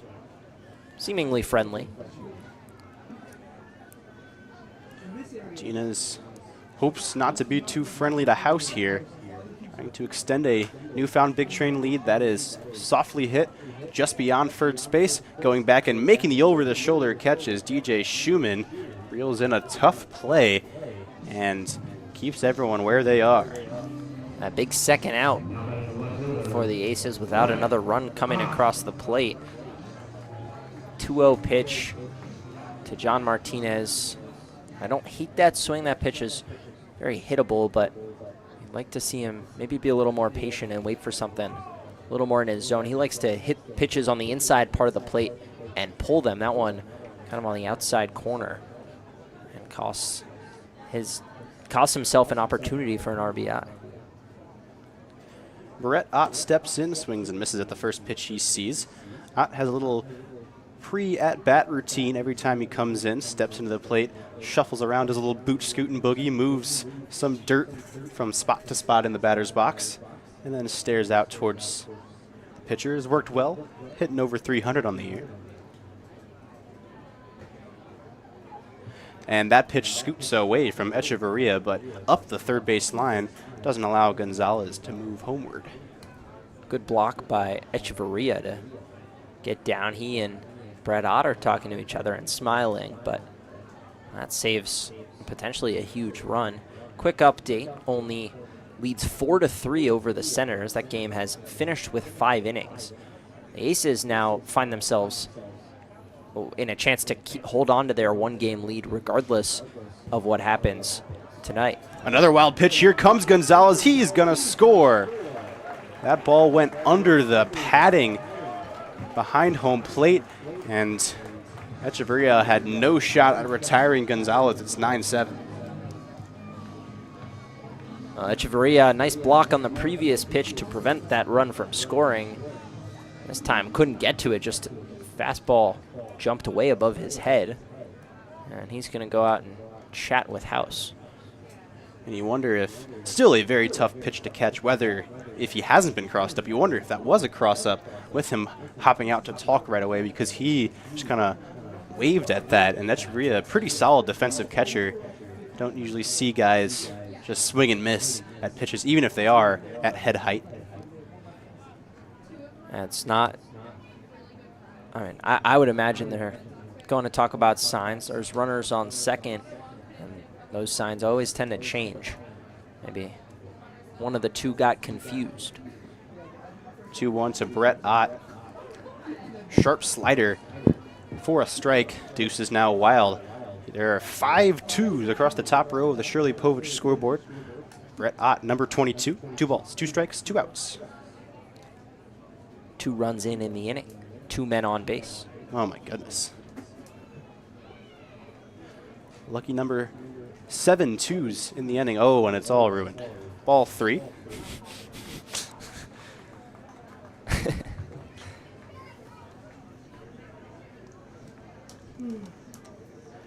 Hudson House trying to quell the damage before he makes his Aces squad climb out of another hole. Payoff to Ott. Got him swinging. The Bethesda Big Train take back the lead with 3 hits. None of them well struck, but they get the job done. 2-run score. The Big Train lead 9-7 after 4, and we will have a special guest in the 5th inning for you. It's our public address announcer, Jason Malika.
We welcome you back to the Big Train Baseball Network, and we welcome to the booth the man with the golden voice, Jason Malika, our public address announcer here at Shirley Povich Field. He does a wonderful job. I'm particularly partial to Pete Steve.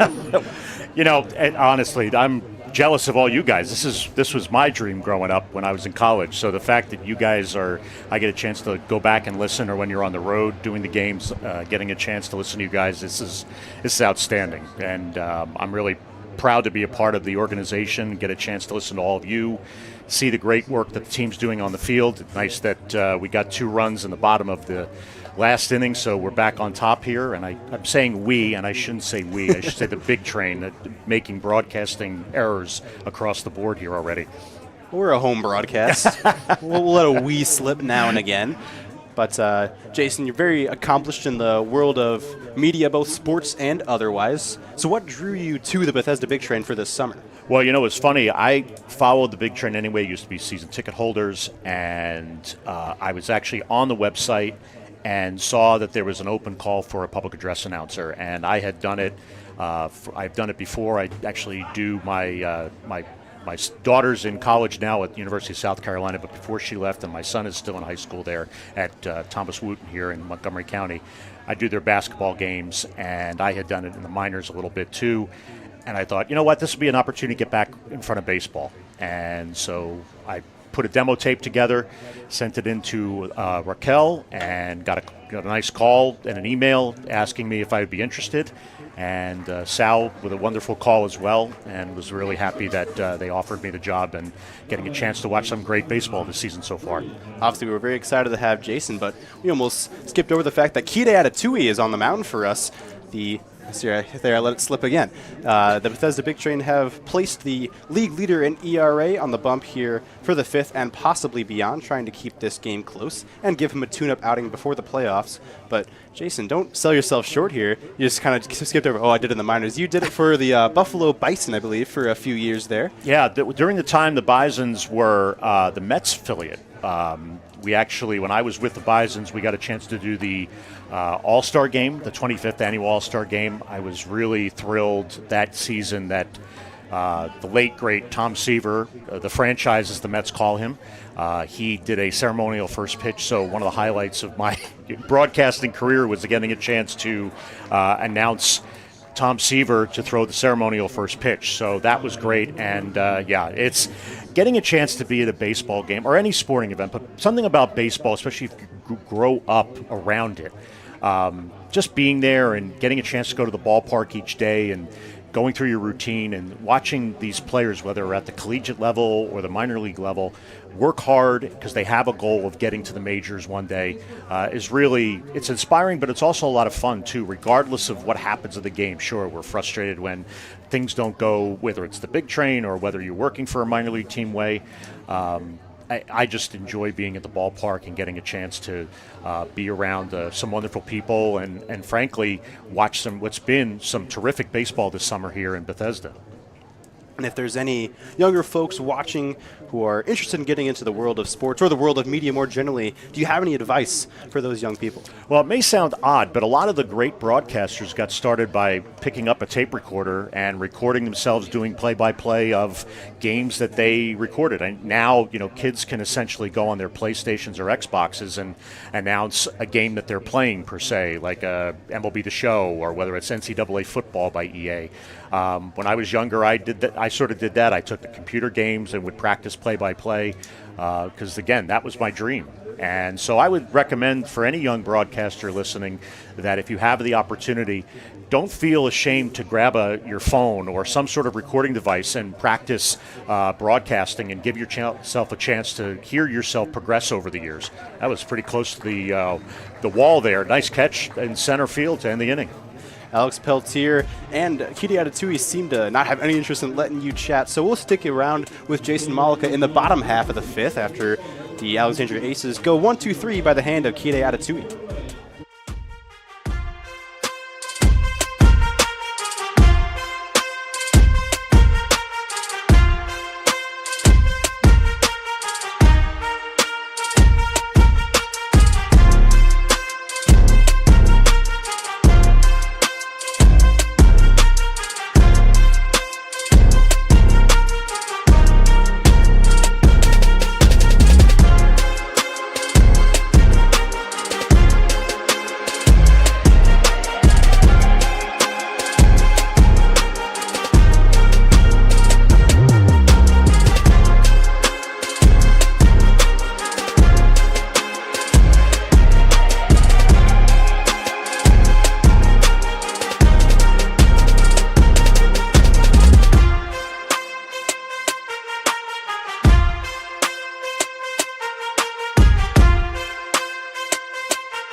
Von Zubin now takes the mound for the Alexandria Aces. You can hear the dulcet tones of Quincy Bell echoing over Shirley Povich Field, taking the spot of Jason Malika, our excellent play-by-play announcer, who is instead with us on the Big Train Baseball Network. You know, getting Quincy out there to do the public address is, I think at some point probably all of you guys have had a chance to do public address across the board while you've been in school. It's actually, it's a lot of fun, but again, this is something that I wanted to do growing up, was to do play-by-play. There's a quick 6-3 ground out there by the catcher for us, so we're back to the top of the order. We are. It's Alex Peltier. He is 0 for 2 today with a walk, came around to score. But, Jason, we've talked about what drew you here, your career as a whole, but in this summer specifically, what's been a moment that stood out for you? What's been the most fun you've had? Honestly, I think it's been seeing the team progress on the field, but then also, this may sound weird, but seeing how all of you have come together in a short period of time. You're all coming from different backgrounds, different schools. You're learning different things as you're at your universities or colleges, and to see how you've all sort of become a team behind the scenes here, that to me is impressive, because if you think about it, it's a really short time frame that you have here in Bethesda, and you're traveling on your own. You're going to away games, some of them an hour and a half away, 2 hours at could be most. That's not easy when you're I'm sure. I know you're picking up your own gear. I think that's something that's to be said. I know you may do that in school, but it's still, when you're doing it for your summer work, it's not easy. So to be as prepared as you guys are, and actually, as I said, I think that's the most fun I've had, is not only doing the announcing for each night here at Shirley Povich Field, but seeing how everyone behind the scenes has come together as a team, because that's been impressive. It's a lot of fun to do this. I mean, you have a lot of fun out there. We certainly have a lot of fun in here. I mean, I think it's impressed me. Not impressed is the right word, but it's been a lot of fun for me, I guess, that to be able to get so close to my other 6 Kirkjian fellows and a few of the VEC fellows as well. It has been a fantastic summer here. Swing and a miss by Alex Peltier. Echeverria slings it over to first base in plenty of time. First strikeout of the day for Von Zubin. But boy, oh boy, these offenses do not want you to stick around. No, Jason. and you know what? I think they know that I should be turning it back over to the guys that have been doing it all summer. So that's, believe me, from my perspective, as long as you guys continue to crank along here. And look, thankfully, we have a long run here in the postseason when it comes down to that. The Big Train have been incredibly successful over the years. I've lived in this area for 10 years now, and the Big Train, to me, have always been the sort of the standard bearer for when it comes to the collegiate league here. You just see that they care about the environment, they care about the players they bring in. You see the families that host these players for a summertime, and frankly, the players give up their summers. And yes, they want to be able to continue to play in college and maybe in the pros. So it may not seem like a big deal, but to me, it is a big deal. You're sacrificing a lot. A lot of these guys could say, you know what, I just played a lot this season, and I'm going to take a little bit of break, maybe train at home. Instead, they come to places like Bethesda and are part of an organization that, as we see on the screen, is 24-8 right now and headed for another postseason. You speak to that experience today. The largest attendance of any Big Train game this year, 731 folks coming out to watch Bethesda baseball. You're a big part of that experience. I mean, you're the voice of the game to all these folks. But as that's grounded over to Brennan Wright, it'll be a 4-3 putout. And I don't think I'll get the chance to ask the question I was going to. Maybe I'll do it on my own time. But Jason Malika, an absolute joy to have you in the booth this inning. It's been an absolute joy to hear you over the loudspeakers here at Shirley Povich this year. Kide Atatui will take the mound for his second inning of work when we return. Thank you to Jason Malika for joining us on the Big Train Baseball Network. Thank you. This ever happened to you? Errors. Strikeouts. Wild pitches. Hi, Eliab Brooks Rubin here, and I have the perfect product for you. Bethesda Big Train playoff baseball tickets at the low, low price of just $15.99. But wait, if you call now, you can get a special offer for just $12.99 if you buy before the day of the game. Call 1-800-WALTER-J or go to www.bigtrain.org/tickets. That's www.bigtrain.org/tickets. That's right, just $15.99 or $12.99 if you call now. Call the number on your screen or go to the website, and for a special offer, we will throw in a Kona Ice for just $5 more. It's Big Train Playoff Baseball, fun for the whole family.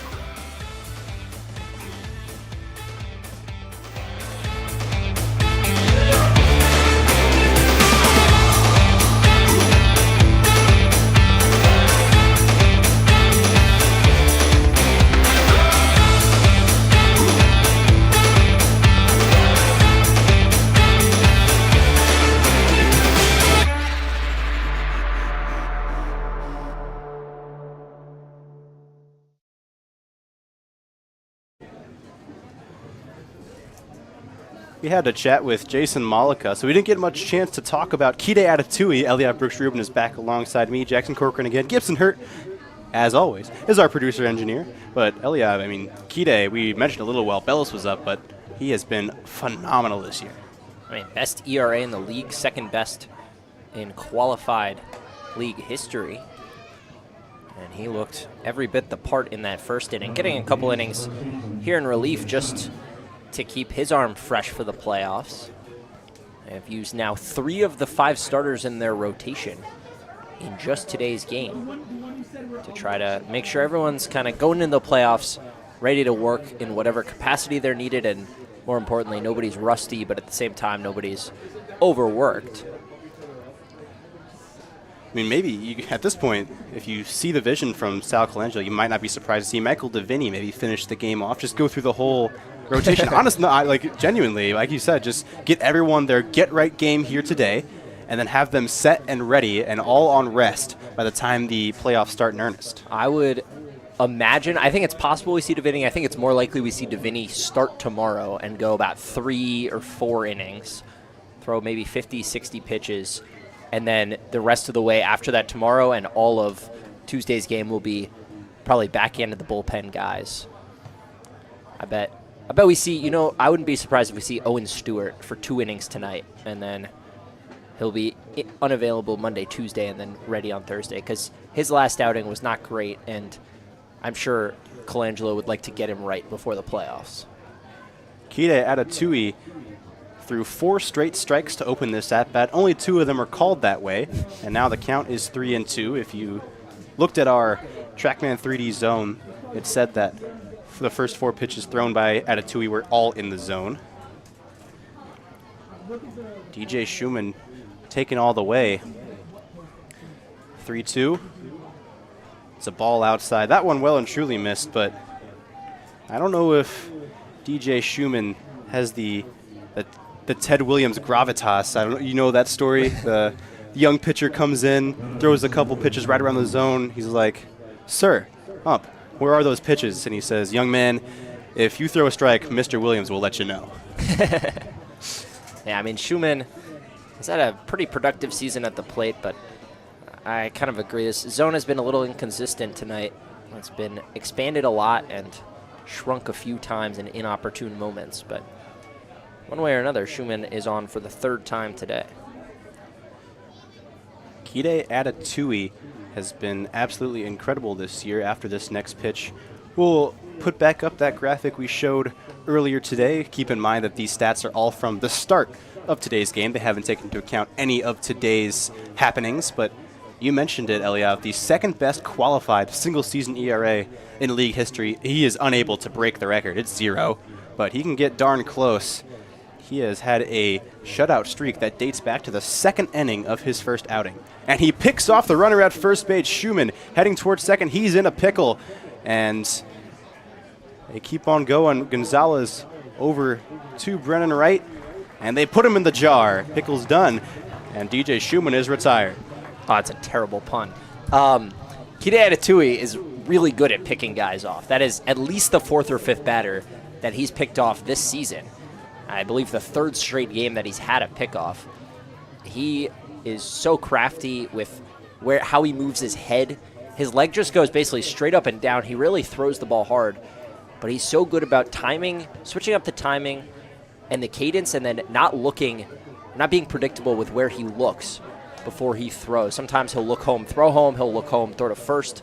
He'll look at first and throw home, or he'll look at first, look at home, and then go right back to looking at first and get guys like what just happened there. He is something to watch. When guys get on, he's just as likely to get him out as, maybe not just as likely, but pretty likely to get him out, same as he would when they're at the plate.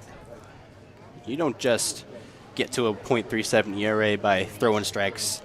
You get it done by having every single tool in your arsenal working, and that's what Kide has done this year. Also, you have to mention, very well timed that pickoff, given that Cooper Hums had been showing bunt. You know that Schumann wants to get a good jump, make second base on the sacrifice. And when he went up again, Schumann was trying to get that quick secondary, and they got him. A very smart pitcher, understands how runners work, how their minds work, and what they're trying to do on the base paths, and uses that against them. Also worth mentioning, Atatui, you saw the .37 ERA as he strikes out another batter. He also, that will drop, I mean, including today's game, but he also has 3 innings worked from a game on Tuesday that will be made up that he won't pitch in. So that'll be 3 more scoreless innings added to his tally. If you count those, then coming into today's ERA is actually .27 instead of .37. What a pitcher he has been. And going back to that pickoff play, I don't think that pun was that bad. It's better than some of your other ones, but I'm skeptical. There's some thought put into it. You know, it wasn't just mere word. Like, you know, he's pickled and they put him in the jar. It wasn't just like, you know, mixing the order of some words around, some sound-alikes. Fair enough. Fair enough. Something. You've had worse. I've definitely I will admit that I've had worse. There have been times where something slipped out and I've sat there and thought, it's like, man, you know, I hear what they say about me. I understand why they say it. Well, when I comment on it and then your girlfriend texts you and also comments on it, that's how you know you messed up. And that has happened at least once, maybe twice this season. I think a couple times. Thank you, Mia. 0-1, swing and a miss by John Colligan. The second strikeout of the game was to Cooper Hums' last batter, but Atatui trying to face the minimum through 2 innings. It's been pretty quick. Curious to see what his scheduled pitch count is for today. He's at just 25 right now. You could see him for another, depending on how much work Colangelo wants to give him. As he strikes out John Colligan, looking a dotted fastball at 90 miles an hour on the inner half. Kide Atatui cruises through 2. The Big Train lead 9-7 after the top of the 6th.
Von Zubin started things off for his day with a ground-out, strikeout, and ground-out against Murphy, Peltier, and Wright. Now he's got to face Josh Skaronski, Emilio Gonzalez, and Matt Wesley as dangerous a row as you're going to see in the Cal Ripken League. Skaronski 0 for 3 with 3 strikeouts. That is a rarity for him. He came into today with just 14 strikeouts across 30 games. First time he struck out thrice all season, and it's in his first 3 at-bats. The 9th time a big train hitter, any big train hitter, has struck out 3 times. Last one was John Martinez in last game. It hasn't been a while.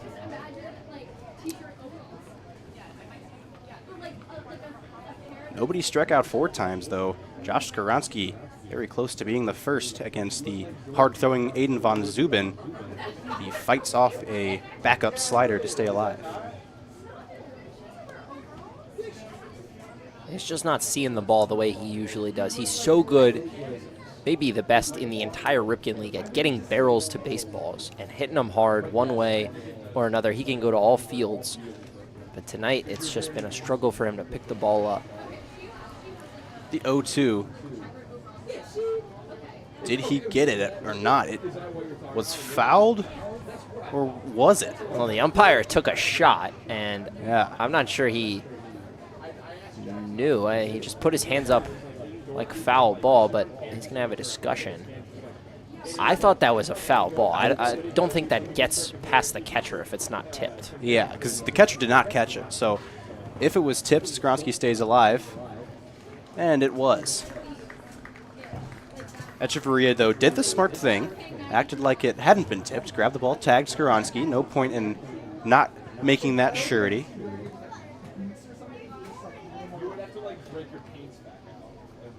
The umpire's taking a beating back there. He took one off the shoulder or the arm in the first inning.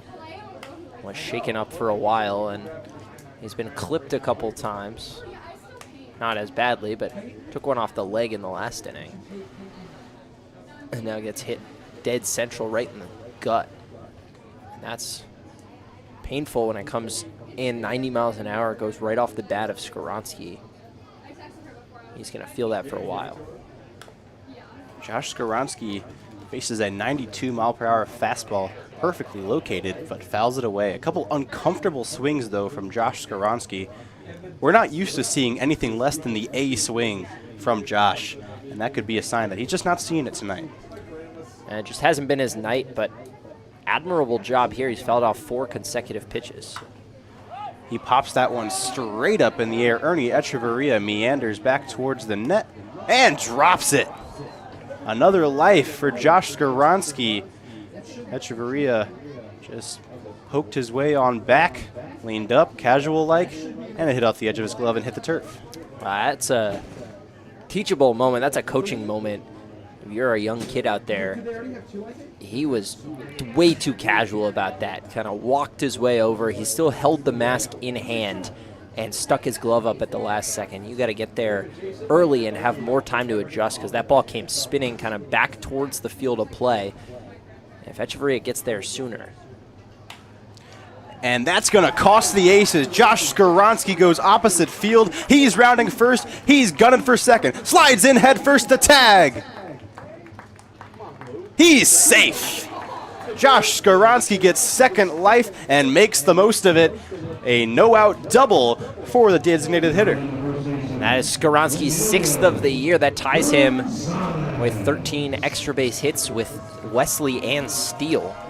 And Skaronski was moving out of the box. I don't think I've seen him run that hard all year long. He took off immediately and was around first in the blink of an eye.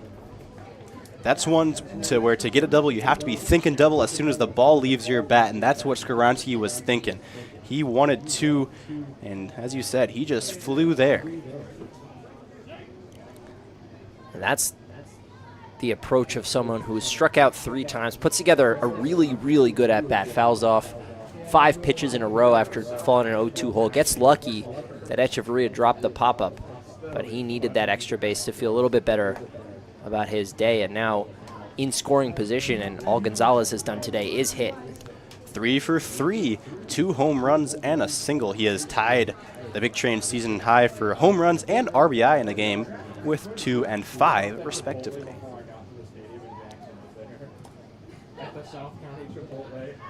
Gonzalez takes a ball low. He's now at 32 RBI on the season. That has cleared Logan Panett for tops in the league, the first man to eclipse 30 this season. Panett's been out of the lineup for the last 3 games, and Gonzalez takes advantage tonight with a 3-run shot and then a 2-run shot an inning later. Von Zubin being pretty darn careful with Gonzalez. Can't be too careful, though. A line drive single into right field. Moving around third is Josh Skaronski. The throw in will be cut off. Emilio Gonzalez, 4 for 4. Another RBI knock for the big fella. Have yourself a day, Gonzalez. And a theme today, all of the pitches that he's hit have been more or less in the same spot, in that lower right, not quadrant. I mean, you could say quadrant, but pitching, the strike zone usually traditionally split up into ninths, and it's all those pitches have been in the bottom right ninth. And Gonzalez has just been able to turn on it, turn on it, turn on it. He did it to fly one bloop the other way where he was fooled a little bit, but you cannot leave a pitch in that part of the plate for Emilio Gonzalez, or he will do damage all night long. Absolutely not. And this is a guy who's just having fun playing the game of baseball right now, hitting the hide off of the baseball. He has tied the league high for RBI in a game with 6. Derek Almeida was the first one to do it. He's also tied the league high for hits in a game with 4, and we're only in the 6th inning. There's a high chance that Gonzalez will get another at-bat and at least have the opportunity to pick up a 5th knock. Pitch inside to Matt Wesley, but Gonzalez a now 7-game hit streak, and 3 of those games have been multi-hit games. But she had two daughters.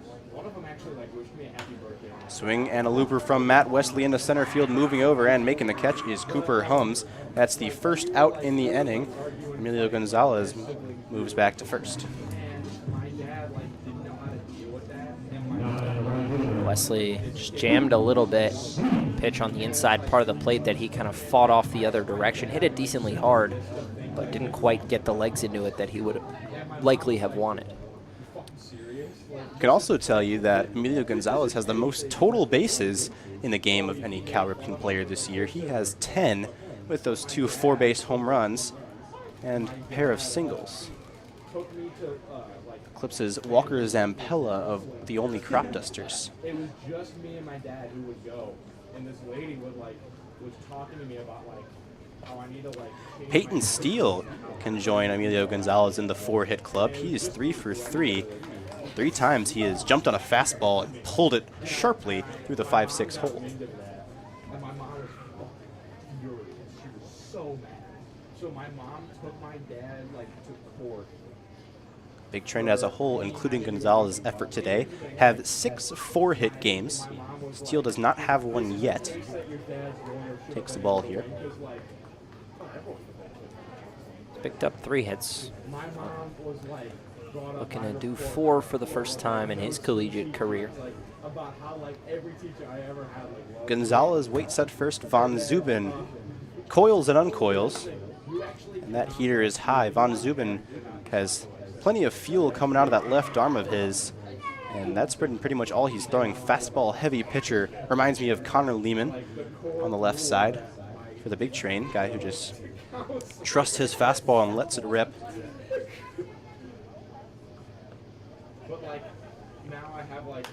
Von Zubin induces a pop-up from Steele. It's moving into the Bermuda Triangle out there in short center. Braden Hebner takes charge and makes the catch for out number 2. Good pitch from Von Zubin. Goes away from the fastball this time. Goes with the slider and just pops up. Peyton Steele jams him on the inside part of the plate.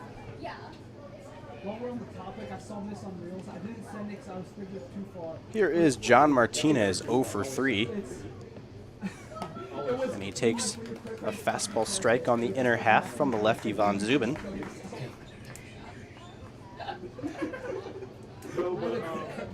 But what's it called? The Train have extended their lead out to 3. Nuts. He's like batshit crazy. Was once a Laffer has become a close game via an explosive 7-run inning by the Aces. The Big Train, though, have done a really good job not to take that to heart. Instead, they played 2 in the half inning following that game-tying 7-run frame and pick up another one here, and their lead is suddenly a little more comfortable again. Not comfortable by any means with what we've already seen tonight and in previous games, that the Aces can pop off for at any given point. But you have to admire the tenacity of this offense to get right back to it after that big frame.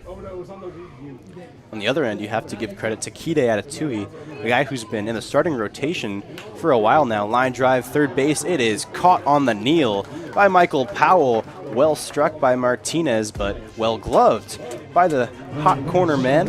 And the Bethesda Big Train pick up a run on an RBI single from Emilio Gonzalez, lead by 3, 2/3 of the way through this contest.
Kide Atatui does his job, bridges to the final few innings.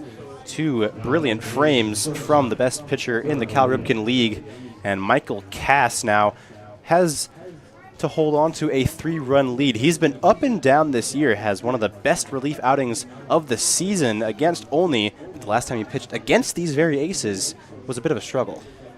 Went 2 innings, gave up 4 hits, 2 walks, 3 earned runs. They all came in the 8th inning of a game the Big Train had cut to a 2-run lead. And then Cass lets it go back to 5. Did strike out 4. He struck out 7 against Olney. So the K's have been coming a lot more recently. Had just 4 in his first 4 outings, but has 11 in his last 2. The slight right-hander from Fort Lauderdale gets a fastball by Derek Almeida with his first pitch of the night. UCF teammate of Drew Bellis. 2 are very close. Cass is 0-1. Fastball at 87 miles an hour upstairs. But Cass is tied for the most strikeouts in a game by a reliever. Picked up 7 in that outing on July 3rd against Olney. Looked very, very good. Picked up a save in the process. I'm just saying that sounds like that's crazy. You wrote my grandmother a letter. He has 15 strikeouts and 8 innings on the season. Good stuff. But as you can see, down 3-1 early here. When he's been bit, it's been by the walk. Has 9 in those 8 innings.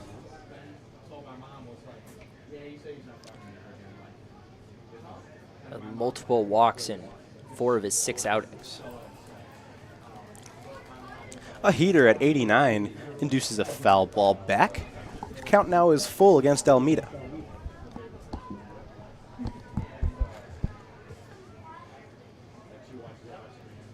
Cass has an 0-1 record on the season, took the loss on opening night,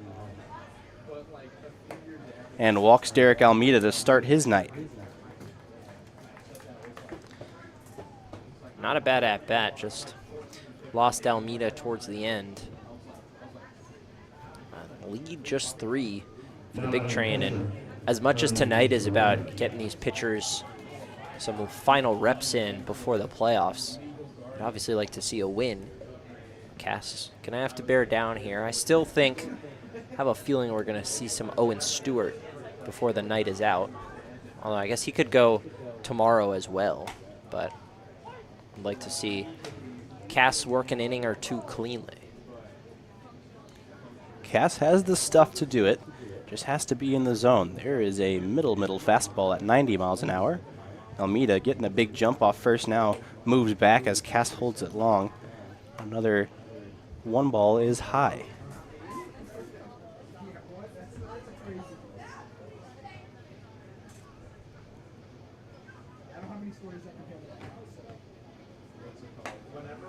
Fastball 90 for a strike. Obviously, the signal for a fastball is 1. Have you heard the story of Paul Dean's first start in professional baseball? Can't say that I have. The brother of Dizzy Dean was a very talented pitcher in his own right, but this story may be apocryphal, but so it goes. He's a hard-throwing country boy, came into his first outing, and it was unbelievably wild. Just couldn't throw a strike, especially with the fastball. The catcher goes out, he's like, "Why can't you throw a fastball for a strike?" He's like, "What do you mean? What do you mean fastball?" He's like, "Your fastball. I'm putting down 1, and I want you to throw the fastball." It's like, "Oh, I thought you were telling me how many fingers to hold the ball with." So every time his catcher was calling fastball, he was just putting 1 finger on the ball and letting it rip. And once he figured out how to hold a baseball, had a few solid years with the Cardinals, his brother Dizzy. Michael Cass probably knows very well how to hold a baseball. He rips that one at 91, the fastest pitch I've seen from him all year. I gotta say, I'm not sure how much I believe that story. Yeah, a pro pitcher who's thinks he doesn't. It'd be one thing to be fair, not that was see from a 19. sign. That story is from 1933, I believe. Fair enough. Be one thing not to know what the signs are. I don't know how prevalent those were in the minor league / amateur ball, but to not know how many fingers to hold a baseball with, that's a different story. And I would like to point out that Owen Stewart is getting loose in the bullpen, so it's a very reasonable thing to see Stewart in this game. He's been your go-to reliever. That's a looped. Oh, what a catch by Emilio Gonzalez. Oh, it dropped. I thought he had it in his glove. He snapped the glove out. It looked down like he had it, and it bopped right out. Goodness, I had my view obstructed for a moment. I thought that was the catch of the year. Instead, it loops down, and Echeverria reaches. I thought that was caught as well. The umpire stood right in our way, and Gonzalez really sold it, but not quite able to come up with the baseball.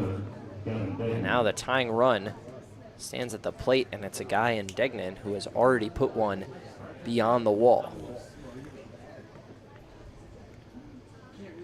Degnan went to straightaway left field against Drew Bellis in the 4th. Cass walked the first, and a tough break blooper for his second. First pitch to Degnan is a ball, but that is a pretty impossible play for Gonzalez. It would have been an incredible catch if he made it. It is rightfully called a single. That tumbling knuckleball of a hit that Gonzalez had to turn his back to home plate, try to track that ball, work around a runner, and pick up the spin that was all over that baseball. And the unfortunate thing is Gonzalez has to stay on first base but on that pitch, because he's got a speedy runner to deal with, and Almeida has to keep him on the bag, has to hold him. I mean, you hold every runner's on first base, but especially so you have to be vigilant with Almeida. So he was backpedaling all the way. If he's playing straight up with nobody on, he probably gets there. High, lazy fly, straight away right field. Moving over is Peyton Steele. Tagging at second is Almeida. They'll test the arm. The one-hop throw is wide, and Almeida gets third. The runners will be at the corners for Michael Powell. Another one where Peyton Steele lets out a good throw, just misses slightly wide. That time had to head towards the line, which took him away from the third, and Almeida has plenty of speed over there at second. He's swiped 14 bags, so that was no problem for him to take the 90 feet. But Steele's got an arm that gets you amped up whenever he settles under one like that. The throw was pretty close time-wise, but was way up the line. No chance to get Almeida. Michael Powell, it's his turn to serve as the game's tying run, and he fouls the first pitch off the glove of Murphy and into the net. I'll tell you what, I get even more excited, one, knowing Peyton Steele's out there with his arm, but having watched Ronald Acuña's throw from 2 days ago, which was something to behold. I saw a tweet that said it was the first outfield assist, the only outfield assist in the last 5 years to travel over 300 feet in the air. And it was on a 180 spin, no crow hop, and puts it right on the money. It was absolutely unbelievable. I mean, that play looked impossible. He lets go of the ball, and I think that's going to hop at second. Oh, it's still going. It's still going, and it reached the guy on a run. That is scalded into center field. Moving back, Peltier makes the catch on the leap. Almeida's going to tag and score, but a nice play by Alex Peltier steals potential extra bases from Powell and probably saves a run. I mean, Peltier didn't get a great read on it. He kind of cut towards left field and then was forced to basically run back in almost a banana shape to track that ball down, but his speed just makes up for so many little mistakes like that. Not that he makes a lot of those mistakes, but he has the forgiveness to do so because that speed is special, and even though he didn't put himself in great position, he's able to track back far enough to where he could make a leaping grab. That ball was hit at 100 miles an hour. Tough to pick up off the bat, straight at him. But in the end, gets there. Braden Hebner now. The runner at first takes off, and he has got second standing. Great jump by Ernie Echeverria. He looks a good base runner out there.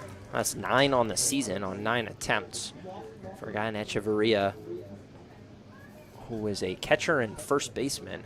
Maybe not expected, but he has been pretty unbelievable running the bags.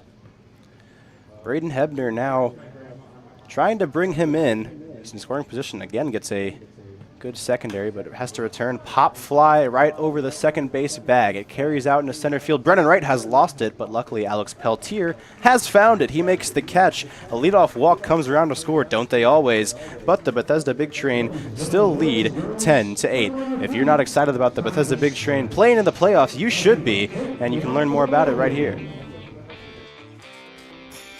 Have you or a loved one been subject to bad baseball in the D.C. or Maryland area?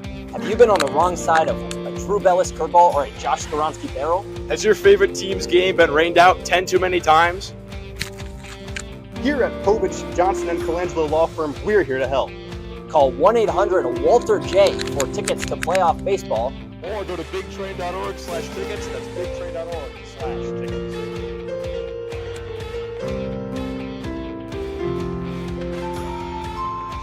The choice of a baseball team is an important decision, should not be based on 5%.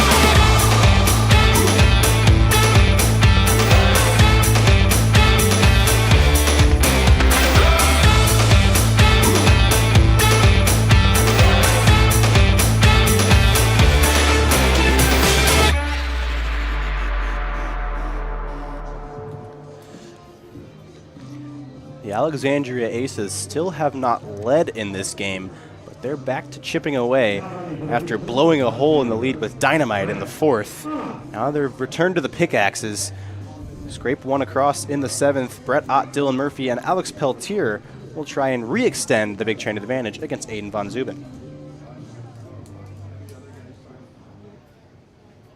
Von Zuben's coming in, been pretty solid. Allowed back-to-back hits to Skaronski and Gonzalez, as many pitchers have this year, but has retired all three batters he saw in the fifth and then focused in to get the next three in the sixth. Big Train offense is firing on us all cylinders today, but Von Zuben has, for the most part, done his job. Big lefty from Warrington, Pennsylvania. This is just his second appearance out of the bullpen. He's mostly been a starter for the Aces and a pretty good one, a 3-2 record overall. Well, similar situation to the Big Train, using a starter out of relief, get him a couple innings before the playoffs.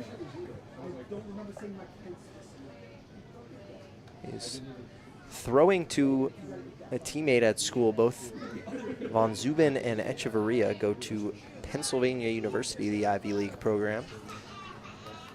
So, like Atatui and Murphy that we saw 2 innings out of in this game, both at FAU, these two well accustomed to each other's tendencies.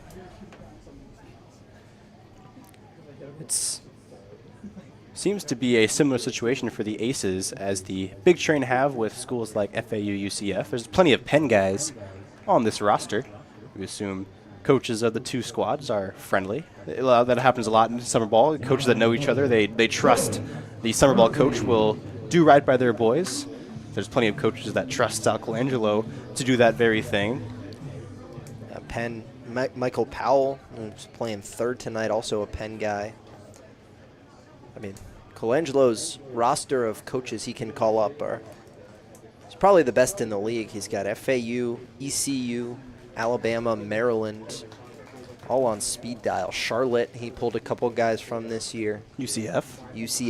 You had Williamson last year. Obviously this year you have 2 of today's pitchers. He's pulls from a lot of different schools and a lot of different conferences, but one tendency is he gets some very good players, and there's a reason the Big Train are the most successful franchise in the Cal Ripken League. Speaking of Sal Colangelo, we talked about Alex Rubinson's currently out article. There's one in the pipeline that's sure to be incredible. Calvin Kaplan has worked on a Sal Colangelo piece for much of the latter half of this season. Double-digit interviews and countless hours have gone into the crafting of that narrative. Ott takes off and swipes second base. He has not been caught stealing this year. But Calvin Kaplan, an incredible writer, and we are all excited to read that piece of his when it finally sees the light of day. He's been working hard, and it's sure to be a good one. Colangelo in his 26th season with the ball club every season, and it's been around. And I mean, if there's a guy who embodies Big Train, it's Sal Colangelo. Alex Peltier swings and fouls off that pitch. Brett Ott is now 9 for 9 in stolen bases after he swiped on the strikeout.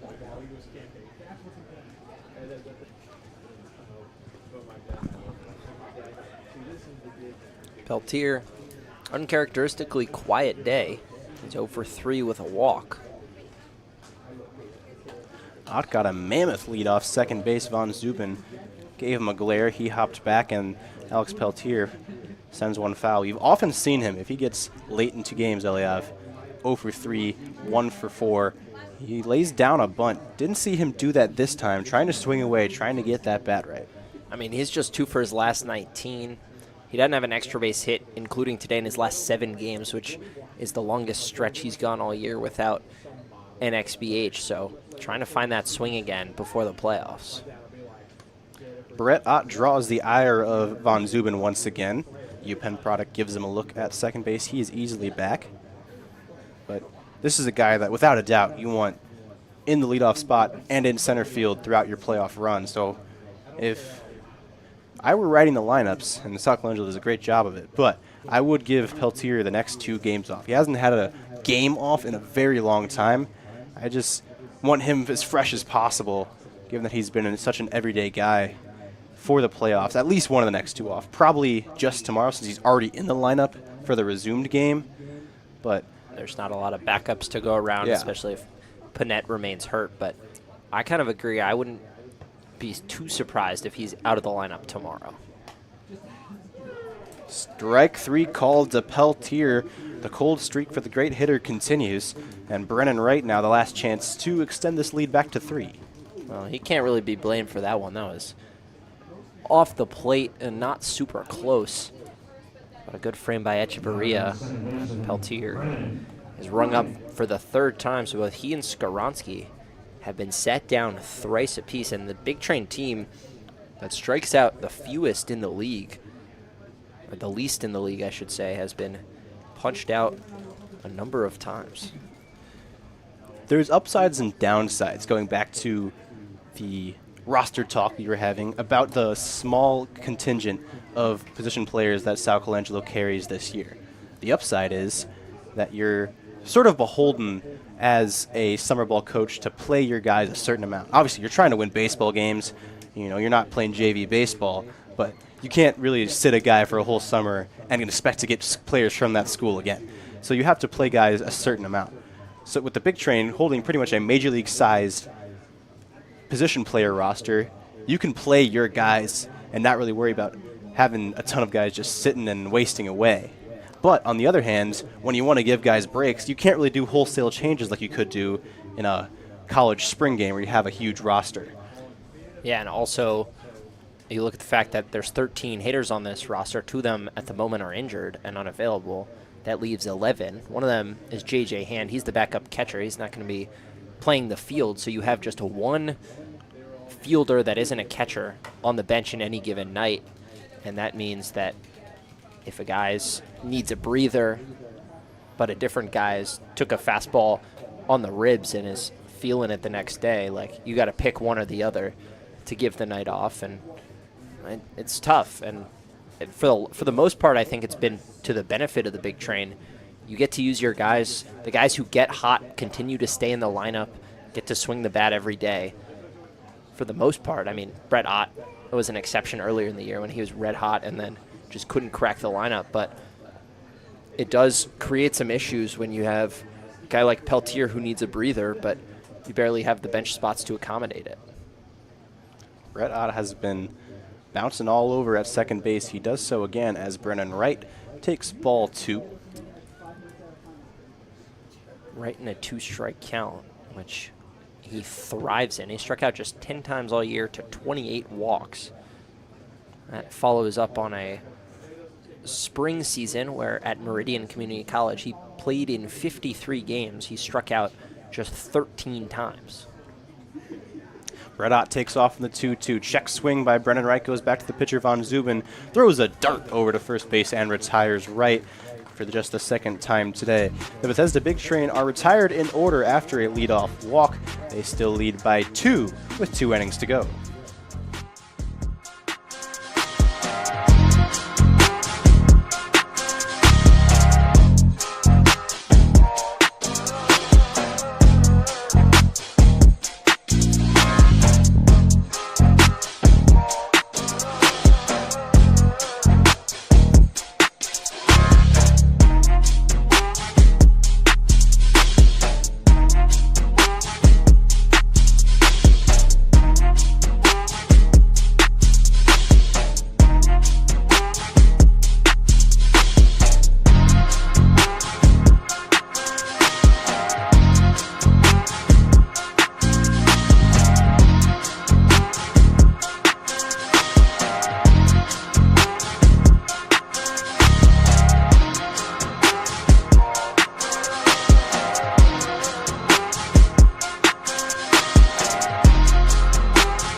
Well, Eliav, there have been times throughout the year where you say some stuff and you might not get it exactly right, but sometimes you get it dead on. Owen Stewart is on for likely the final 2 innings, just as you predicted. He'll try and pick up his 4th save of the season, almost certainly. We assume he's going both innings. And he has to face 9-1 and 2, or 8-9 and 1, I should say, in his first inning of work. Hankerson, Schumann, Hums. Stewart struggled his last time out, allowed his first earned run of the season. He allowed 2. That was a 0-0 game he came into against Gaithersburg on Friday. Or excuse me, on Tuesday. Allowed a solo shot in the 8th to make it 1-0 Giants. Big Train tied it. And then he allowed another run in the top of the 9th inning on 3 hits, and that cost the Big Train the game. Stewart gives up a leadoff single to start his hopefully triumphant return. He has been incredible throughout most of this year. Seems to be a shoo-in for the newly minted Max Martsolf Reliever of the Year award. I mean, he and Gladden have been the Big Train's best relievers. Stewart, though, has had the higher leverage spots for the most part. He's appeared more often and has had better peripherals. The ERA is 1.08 for Stewart and a pretty comparable 1.45 for Gladden. But Stewart has walked just 5 hitters. He has 22 strikeouts and has worked in some particularly tough spots. Giving up that leadoff single is just the 2nd time in his 11 outings that he has let the leadoff hitter reach, and the second one reaches as well. A little looper over the glove of a leaping Emilio Gonzalez. Moving towards second is Schumann, the throw in from Steele. Sliding in just in time is Schumann, and now he's the tying run at second base. Stewart goes 9 outings without allowing an earned run, then allows 2 last time out and has given up back-to-back base hits. That one not hit hard, just 64 miles an hour off the bat, but he is a guy that the Big Train need at his best for the playoffs. I'd like to see him bear down and keep this lead in one way or another, whether it's 10-8, 10-9, by the time this inning ends, because you don't want to see it get away from Stewart and have him lose his stuff right as the postseason rolls around.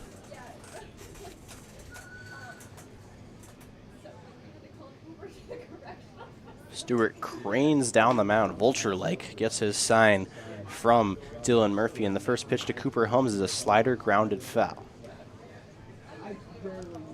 The thing about Stewart is he strikes out well over a batter an inning, so he's capable of working out of this jam, a punch out, maybe a pop-up on the infield, or a hard ground ball at a corner infielder right now, and he's got himself a chance.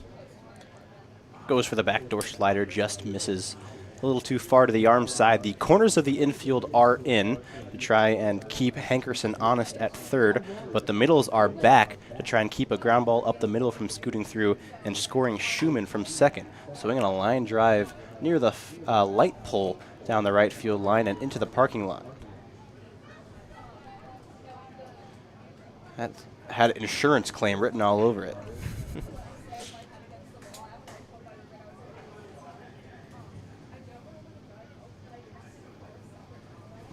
Last pitch came in at 93 miles an hour. Stewart has topped out at 94 today. Tall, hard-throwing righty looks to set down Hums. It's a slider outside. This big pitch here. Don't want to work to a full count.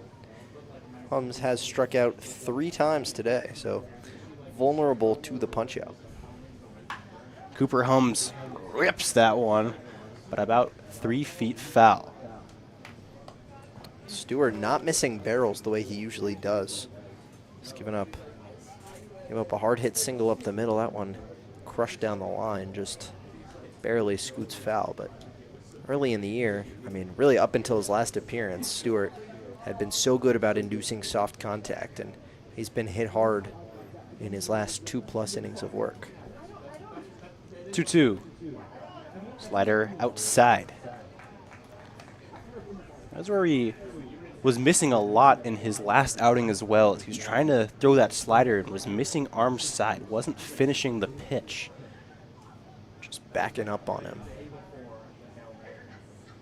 First base is open, but then got the bases loaded for Colligan Almeida. That one's popped up. Will stay in play. Moving over is Wesley. Moving in is Brett Ott. Wesley makes the catch on the warning track. And there's one out. You got the pop-up, Eliev. Now you need 2 more. I mean, that's what Owen Stewart does, is he gets soft contact, he fools hitters, gets them out leaning on their front foot or on their back heel, and induces the easy out. Now got the pop-up, needs the strikeout, and then we'll have the 2 outs that he needs to get to try to prevent any runs from scoring. John Colligan and Derek Almeida, 2 pretty solid hitters. Colligan takes a very nice slider for strike 1. Still a little arm side, but this one he does get in the front door. That one more snuck in through the window than went through the front door. John Colligan is 1 for 3 today. Coming in today, had a .302 average. He swings and flies one into the right center gap. That'll hang up for Peyton Steele. He's behind the ball, catches at the brim of his cap. He'll throw home. It's on one hop to Murphy, swipes the tag, and it pops out of his glove. And sliding in safely is E.J. Hankerson. We've got a 1-run ball game once again. Peyton Steele a little disappointed with himself out there. He knows he can make a better throw than that. We've seen him make better throws than that. But needless to say, Stewart has done a good job. He gets back-to-back outs. Now the all-important final out needs to be recorded on this batter, or at least before a hit goes in play or a wild pitch. And so Stewart can leave this inning with the lead intact. He's looked better these last 2 at-bats, but this is a big one here against a guy in Almeida who absolutely rakes. He's hitting .358 before this game. Has gone 1 for 3 with a walk, scored twice, 2 RBI. Productive night at the plate for Almeida, and he takes strike 1. As a team now, 3 sacrifice flies for the Aces, who are doing what the Big Train often do and just being productive in the way they use their outs and manipulate the offense. Swing and a heater right down the barrel. It's fouled away by Almeida. 1 strike to go for Stewart in the Big Train.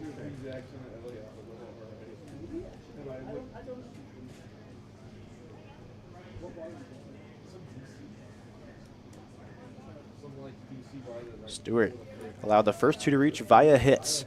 1 came around on the sac fly. And he retired the final 3 in this inning. 0-2. Slider just a bit outside. Good pitch, good miss, but a good take by Almeida.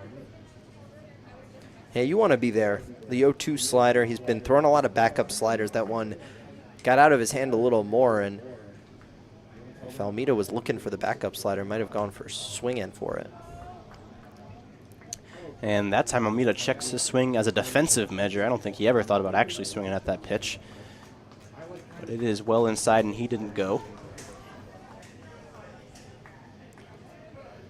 Looked like a changeup from Owen Stewart, 85 miles an hour. Here comes the 2-2. Got him swinging. Owen Stewart maintains the Big Train lead. We're going to the bottom of the 8th with Bethesda leading 10-9 in a fun one at Shirley Povich Field.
Andrew Hoffman replaces Aiden von Zuben. Hoffman making his first appearance for the Alexandria Aces on the year. Von Zuben went 3 innings, allowed 2 hits, 1 run, struck out 3, and walked 1. Very solid outing for the tall lefty.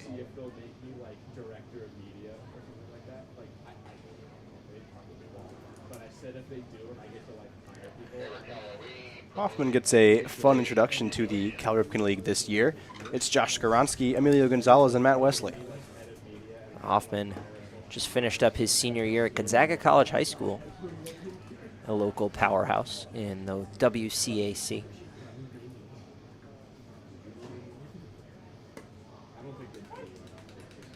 It's kind of funny that Gonzaga here in the DMV is also in the what is West Coast? Shoot, what's West real Coast Gonzaga? Conference, and which is WCC. Yeah, I know WCAC is not West Coast. No, it is Washington Catholic Athletic Conference. There you go. Took a while to get out, though, that thought. And in the meantime, Josh Skoronsky singled into left field for his second hit of the day. Just like that, and 0 for 3 with 3 strikeouts has turned into a 2 for 5, hitting 400 on the day. Yeah, he's turned.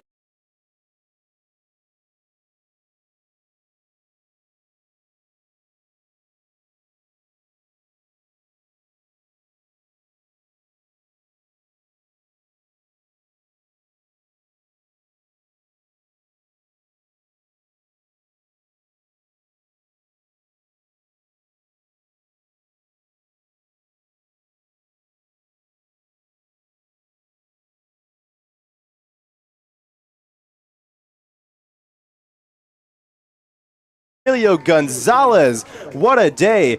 And they tried to back pick him at first base. My goodness, got too excited there. They had Josh Skoronsky at third. They had at least a shot at him. If that throw gets let through, if it's online, it looked online from where I was sitting. It's a very close play with Skoronsky at third. Instead, Almeida cuts it off and goes back to first, where Gonzalez dives back in. But he is now 5 for 5 with 11 total bases. Not to mention his 6 RBI and his 3 runs scored and a chance to make it 4 depending on what happens this time around. Just absolutely unconscious day from Emilio Gonzalez. And again, sees a pitch in the low part of the zone. This one not as far inside, kind of low and middle, but pitchers have to start going upstairs on Gonzalez. It's scary to go upstairs on a power hitter. You think that's often where the power alley is, but with Gonzalez, he does all of his damage on the low pitches. No, I don't want to say all of his damage because he can hit any pitch you throw, but he's at his best when the ball is low and on the inner to middle half of the plate, and that's where the Aces have pitched him today, and they just haven't really learned. All 5 hits he has are on pitches in very similar locations, and no pitchers have really tried to just go fastball upstairs, fastball upstairs, fastball upstairs again, and it's shown. And if you want to pitch Gonzalez low, you pretty much have to go to the backdoor breaking ball. That sometimes will work against him. You throw the slider outside and low to him as a lefty, or outside and low backdoor as a righty. But other than that, I agree, you have to go up. You have to go up against him because that swing of his is built to just tilt the shoulders and drive a pitch down in the zone. And Matt Wesley gets nothing to drive here. He walks on 4 pitches, and Hoffman has had a rude introduction to the Cal Ripken League. Not ideal. Happens, though, when you have to face the big train in a game where they are firing on all cylinders offensively. 14 hits for Bethesda today. Chance for more with Peyton Steele up. He's seeing the ball well. Takes a fastball inside for a ball. 14 hits, 2 homers, a double. They've drawn a bunch of walks. 4 to be exact. Not as many as you sometimes see, but they haven't really needed to with all those hits. They have struck out 10 times, which is surprising for the team that strikes out the least in the league, but they're doing their damage anyways. Hoffman has thrown 7 straight pitches out of the zone after giving up the ripper to Gonzalez. There is nowhere to put Peyton Steele. He waits there, and he takes a 3-1 pitch for a strike. 3-0 pitch to make it 3-1. Even that pitch was borderline a ball.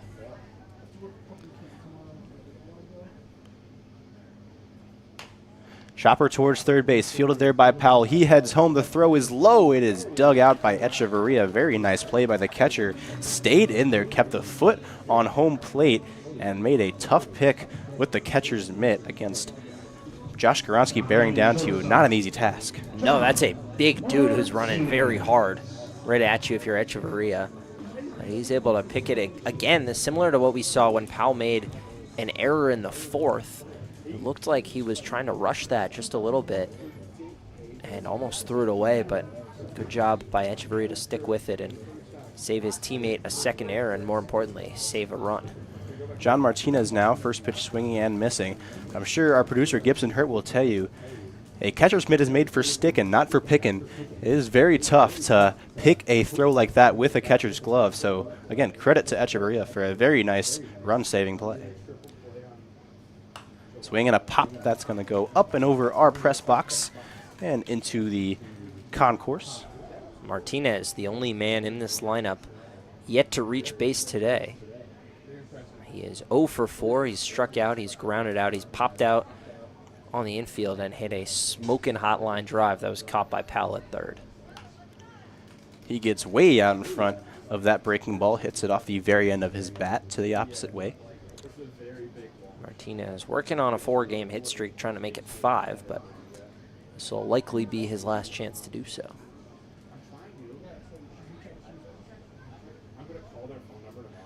The 0-2 way up and in. Forces the back bend for Martinez. He's been retired in almost every way you can imagine. You can imagine he's sick of it. Time for a single, mix things up a bit. Only thing he's missing is a fly out to the outfield. Let's not complete the set. Wild pitch off the mitt of Echeverria, and coming in to score is Gonzalez. The throw gets away, but there to back it up is Powell. Emilio Gonzalez is quick on the draw, makes it home, and it's 11-9. The second time Gonzalez has darted home on a wild pitch. Doesn't have a ton of speed over there, but taking advantage of some miscues.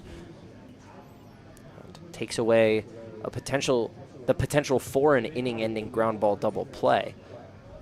And more importantly, a much-needed insurance run for the big train and Owen Stewart. 2-2 to Martinez. Up and in again, but pretty incredible from Emilio Gonzalez. He has set or tied the following bests in the Cal Ripken League this season today. Hits in the game, 5. Runs scored, 4. RBIs, 6. Home runs, 2. Total bases, 11. All of those tie or set the best mark in the league. Ground ball up the middle, diving play by Almeida, goes from the seat of his pants to third. No play. Everybody's safe. Matt Wesley scores, and John Martinez picks up an RBI in unorthodox fashion. Yeah, well, that was nearly a all-impressive web gem from Almeida, who had the presence of mind to throw to third, went to the ground, comes up facing third base, tries to throw behind Peyton Steele, or throw in front of Peyton Steele. The throw is just a little late, but almost an incredible play to getting out by the seat of his pants. That is the 15th hit of the day for the Bethesda Big Train, and does keep John Martinez's hit streak alive. Now the only man without a hit on the day. Brett Ott doesn't have a hit, but he's walked twice, and Alex Peltier doesn't have a hit. He's walked just once. Ott looking to add his name to the roll. Takes a strike here from Hoffman, who has been shaky. Still has just one out in the inning. And Ott's no sweet customer, even though he's in the 8-hole. Neither is Dylan Murphy.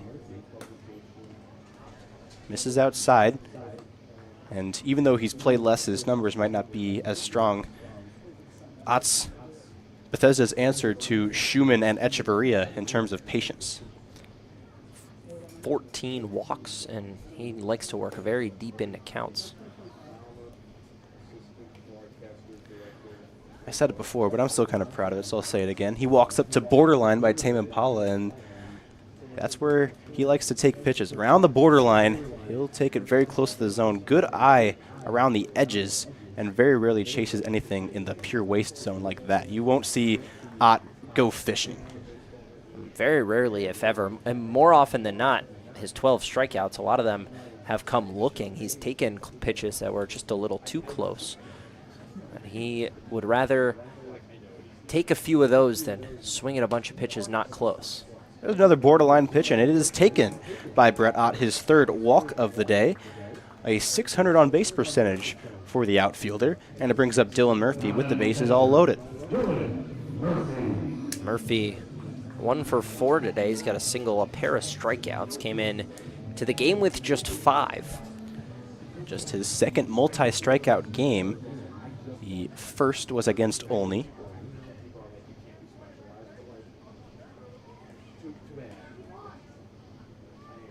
Hoffman goes back to the full windup, the bases loaded again. Murphy takes the first pitch he sees up and inside. The infield all the way in. Interestingly, the middle infield choosing to play in for the force at home instead of up the middle for the double play, even with the catcher Murphy running. I don't know what I think about that. It's 1-1, swings and misses. Especially in a 3-run game. I'm not sure the risk reward there is worth it, because ball gets through. Suddenly you're looking at 5 runs. The 1-1 to Murphy. Past the catcher, Echeverria bounces right back to him, and smartly read by Steele, who stays put. But if I were this coach, Elliot, you may feel free to disagree, but I'd keep the whole infield back, because to me the biggest threat in terms of losing this game is giving up a big inning. If you give up one more, all right, 3 and 4, we still need a big inning to tie this game. But if a single sneaks through here because the infield's in, now you've got that big inning. I don't hate pulling at least the first baseman in. Dylan Murphy doesn't hit a lot of balls the other way. When he does, he doesn't hit them super hard for the most part, especially on the ground. So I don't mind the first baseman in. I don't hate Powell, the third baseman, on the cut, although I might consider playing him even. But I don't understand the middle infield not playing in double play depth. No, I mean, Murphy, he's not the slowest catcher you'll find out there, but he certainly not the fleetest of foot.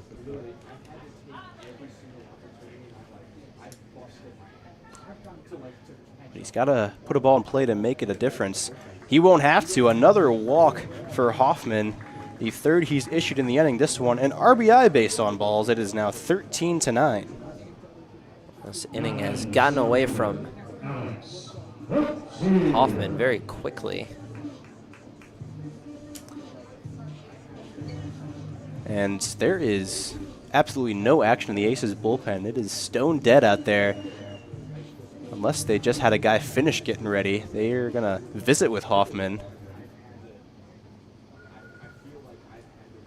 And a tough outing for Hoffman so far. I may have been wrong. There may be someone at the gate ready to go. I'm not sure. We'll see, but one way or another, Hoffman took what was a close game and has turned it into a much more challenging situation for the Aces. We've seen them come back from the deficit both today and earlier this season when the Big Train led by 4 in the 6th inning of a 7-inning game before the Aces tacked on 7 in that frame. They also have a 7-run 4th today, but it's, I mean, 4 is tough to do. It's even tougher to do against Stewart, who's given up 3 runs all year. And add to the fact that this inning is not over yet. You've got the top of the lineup up and still only 1 out. Here's a guy that I can see a bit more keeping everybody in, because you're probably not going to turn 2 against Alex Peltier. But he is liable to sneak something through the infield. He swings and misses at the first pitch he sees from Hoffman. Bullpen's still quiet. It might be a case of they've run through everyone they had planned to throw today, and they don't want to cut into their plan for the final few days leading into the postseason. Peltier squares to bunt with the bases loaded. The shovel throw with the glove. Nice play by Powell. My goodness. Came in, gloved it, and flipped it to Ernie Echeverria and retires the charging John Martinez. What a play. You can describe that play in one word, and that word is audacity. For Alex Peltier to square around a bunt with the bases loaded, a force play at home, And for that to nearly work is one thing, and then Michael Powell to have the audacity to charge all the way in, quick little glove flip that had to be picked out by Echeverria. That is some unbelievable baseball on the defensive end after a very gutsy play by Peltier that nearly worked incredibly well. That's a very good bunt in just about every situation, but where there's a forced play at every base, first and third, that's a bunt that Peltier might reach on. Certainly it's a great sack bunt, but with the bases loaded, there was one play on that ball, and Michael Powell made it. Full credit to the man. I think in any other situation, that bunt is going for a hit. You just, not with the bases loaded. Maybe even if bases loaded 2 outs, that goes for a hit. But because the infield was already in, Powell, who only beat Martinez by half a step, was playing on the cut of the infield. Brennan Wright flares one back foul. It's 2-2-2 once again. Wright's got himself a 2-hit 3 times on base day, and can only blow the doors off this one with another knock.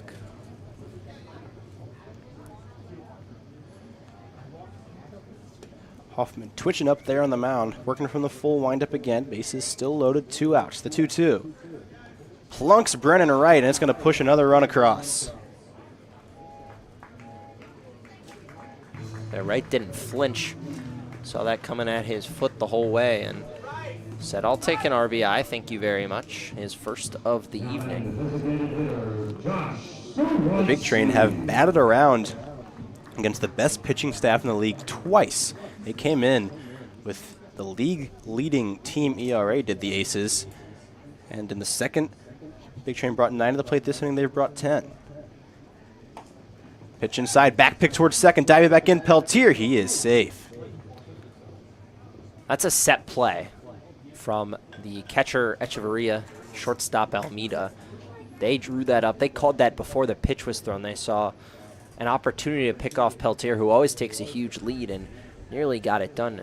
Beautiful slide by Peltier, saves himself. 14 runs have already crossed for the Big Train. Josh Skaronski started this whole affair a few minutes ago with a leadoff single.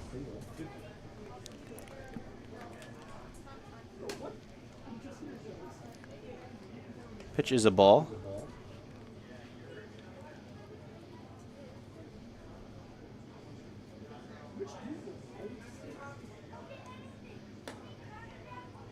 It is now 3-1.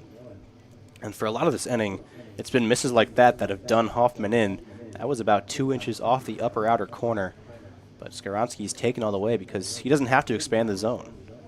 Swing and a 3-hopper over to the second baseman, Hebner. And he mercifully ends the inning. 4-run score for the Bethesda Big Train. They get 3 hits, but some walks and a hit by pitch help them extend their lead to 5. One more half inning to go if Owen Stewart can slam the door here on the Big Train Baseball Network.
Fan Appreciation Night draws to a close here at Shirley Povich Field. I'd like to extend my thanks to a few specific people and a few people more broadly. Ryan Cole came up and visited us in the broadcast booth earlier today. He has been watching plenty of our games throughout the season, a dedicated Big Train fan. Would like to extend a shout out to him.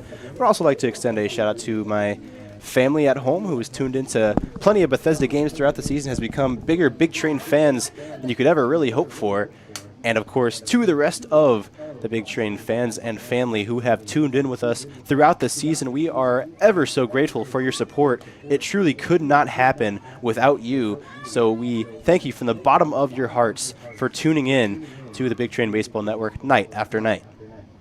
Stewart missed on the first, got the second to go. It is a lovely slider that gets a swing and a miss from Ernie Echeverria.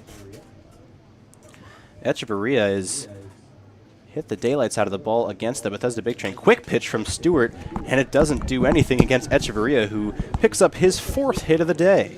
That makes him 7 for 12 against the Big Train and 11 walks.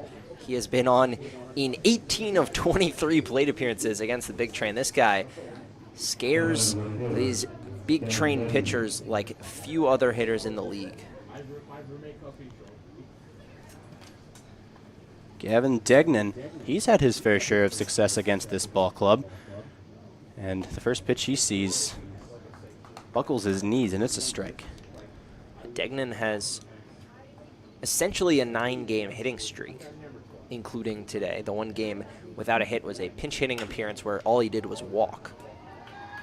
Alex Peltier coming in, and Fields on a hop. Back-to-back singles, second inning in a row that Owen Stewart has allowed a pair of hits to begin. Well, Peltier really wanted to throw Echeverria out at second base, and Brennan Wright just didn't get turned around quick enough. Or I think Peltier would have taken a shot. Yeah, he came in, you could see him with that ball up. He did want to take a shot there, but couldn't quite do it. I don't think you get too many opportunities to make that play as a second baseman. Wasn't quite ready for it. Stewart unleashes a fastball high to Michael Powell, who had a busy defensive inning, made 2 pretty nice plays to stop a couple of runs from scoring. 1-0. Ball high.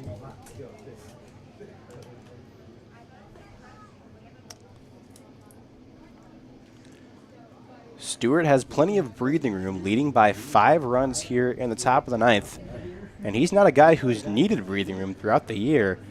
His last 2 appearances hasn't necessarily even been the stuff that's been less sharp. He's missed a couple pitches, sure. The slider hasn't been as well located as sometimes it is, but I mean, this is a bit of an abnormality for Stewart as he walks the bases loaded. And it's coming at a concerning time. Yeah, I mean, postseason right around the corner. This has been your best reliever all season long. And now it's a real question, is James Gladden 1A in the bullpen? I mean, we'll see what happens the rest of the way in this game with Stewart and whether Gladden gets another outing tonight. There is action in the pen. I'm sure Stewart is on some sort of a pitch count and not going to be asked to throw too many. Though he has gone deep into games, does have a 4-inning outing against Metro SoCo Braves, has a multiple 2-inning appearances, 4 to be exact, but it is concerning the way that he's been throwing the ball this week. Coming off an extended layover pre-All-Star break. He didn't pitch for a span of 9 days, and that seems to have gotten to him. He's thrown 27 pitches as of right now. Lopez lets him return to his duties. Braden Hebner, as the base is loaded, he swings the first pitch and fouls it away.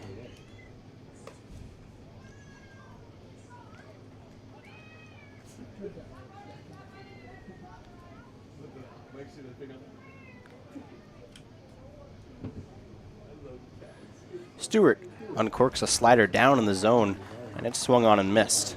That's the stuff we're used to seeing from him. Sharp, late action on a slider that's located perfectly. Stewart comes set at the belt, miles ahead of Braden Hebner. Got him swinging.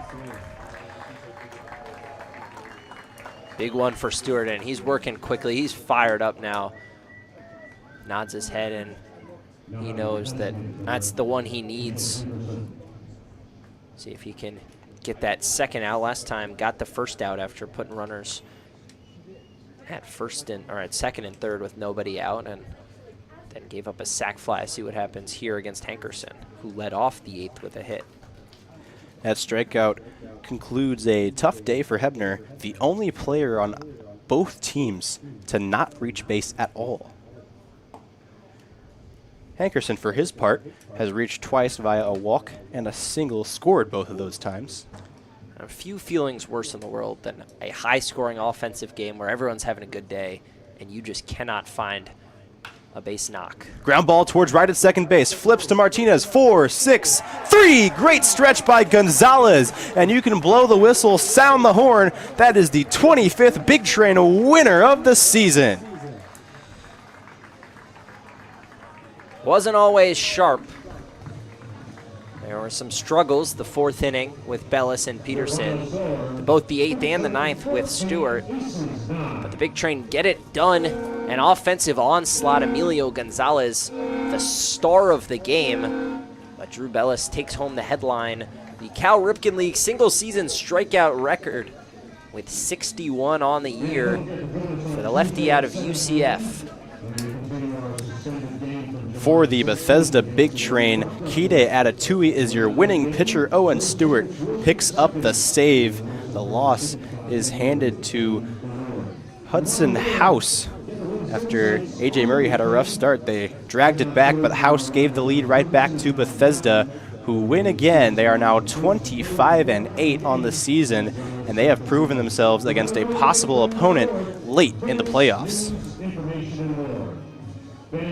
I mean, the Aces have competed all season long. Big Train looked like they were cruising until that 4th inning where it all fell apart.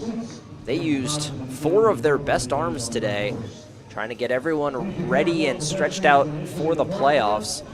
And you would have expected, given the coterie of pitchers we saw today, that it's going to be a low-scoring affair, at least for the Aces, but instead they had to get it done in an offensive onslaught. They battled back. They were able to respond after the 7-run 4th inning, and you have to credit the Big Train. They get it done no matter what way they need to. 25 wins now to just 8 losses.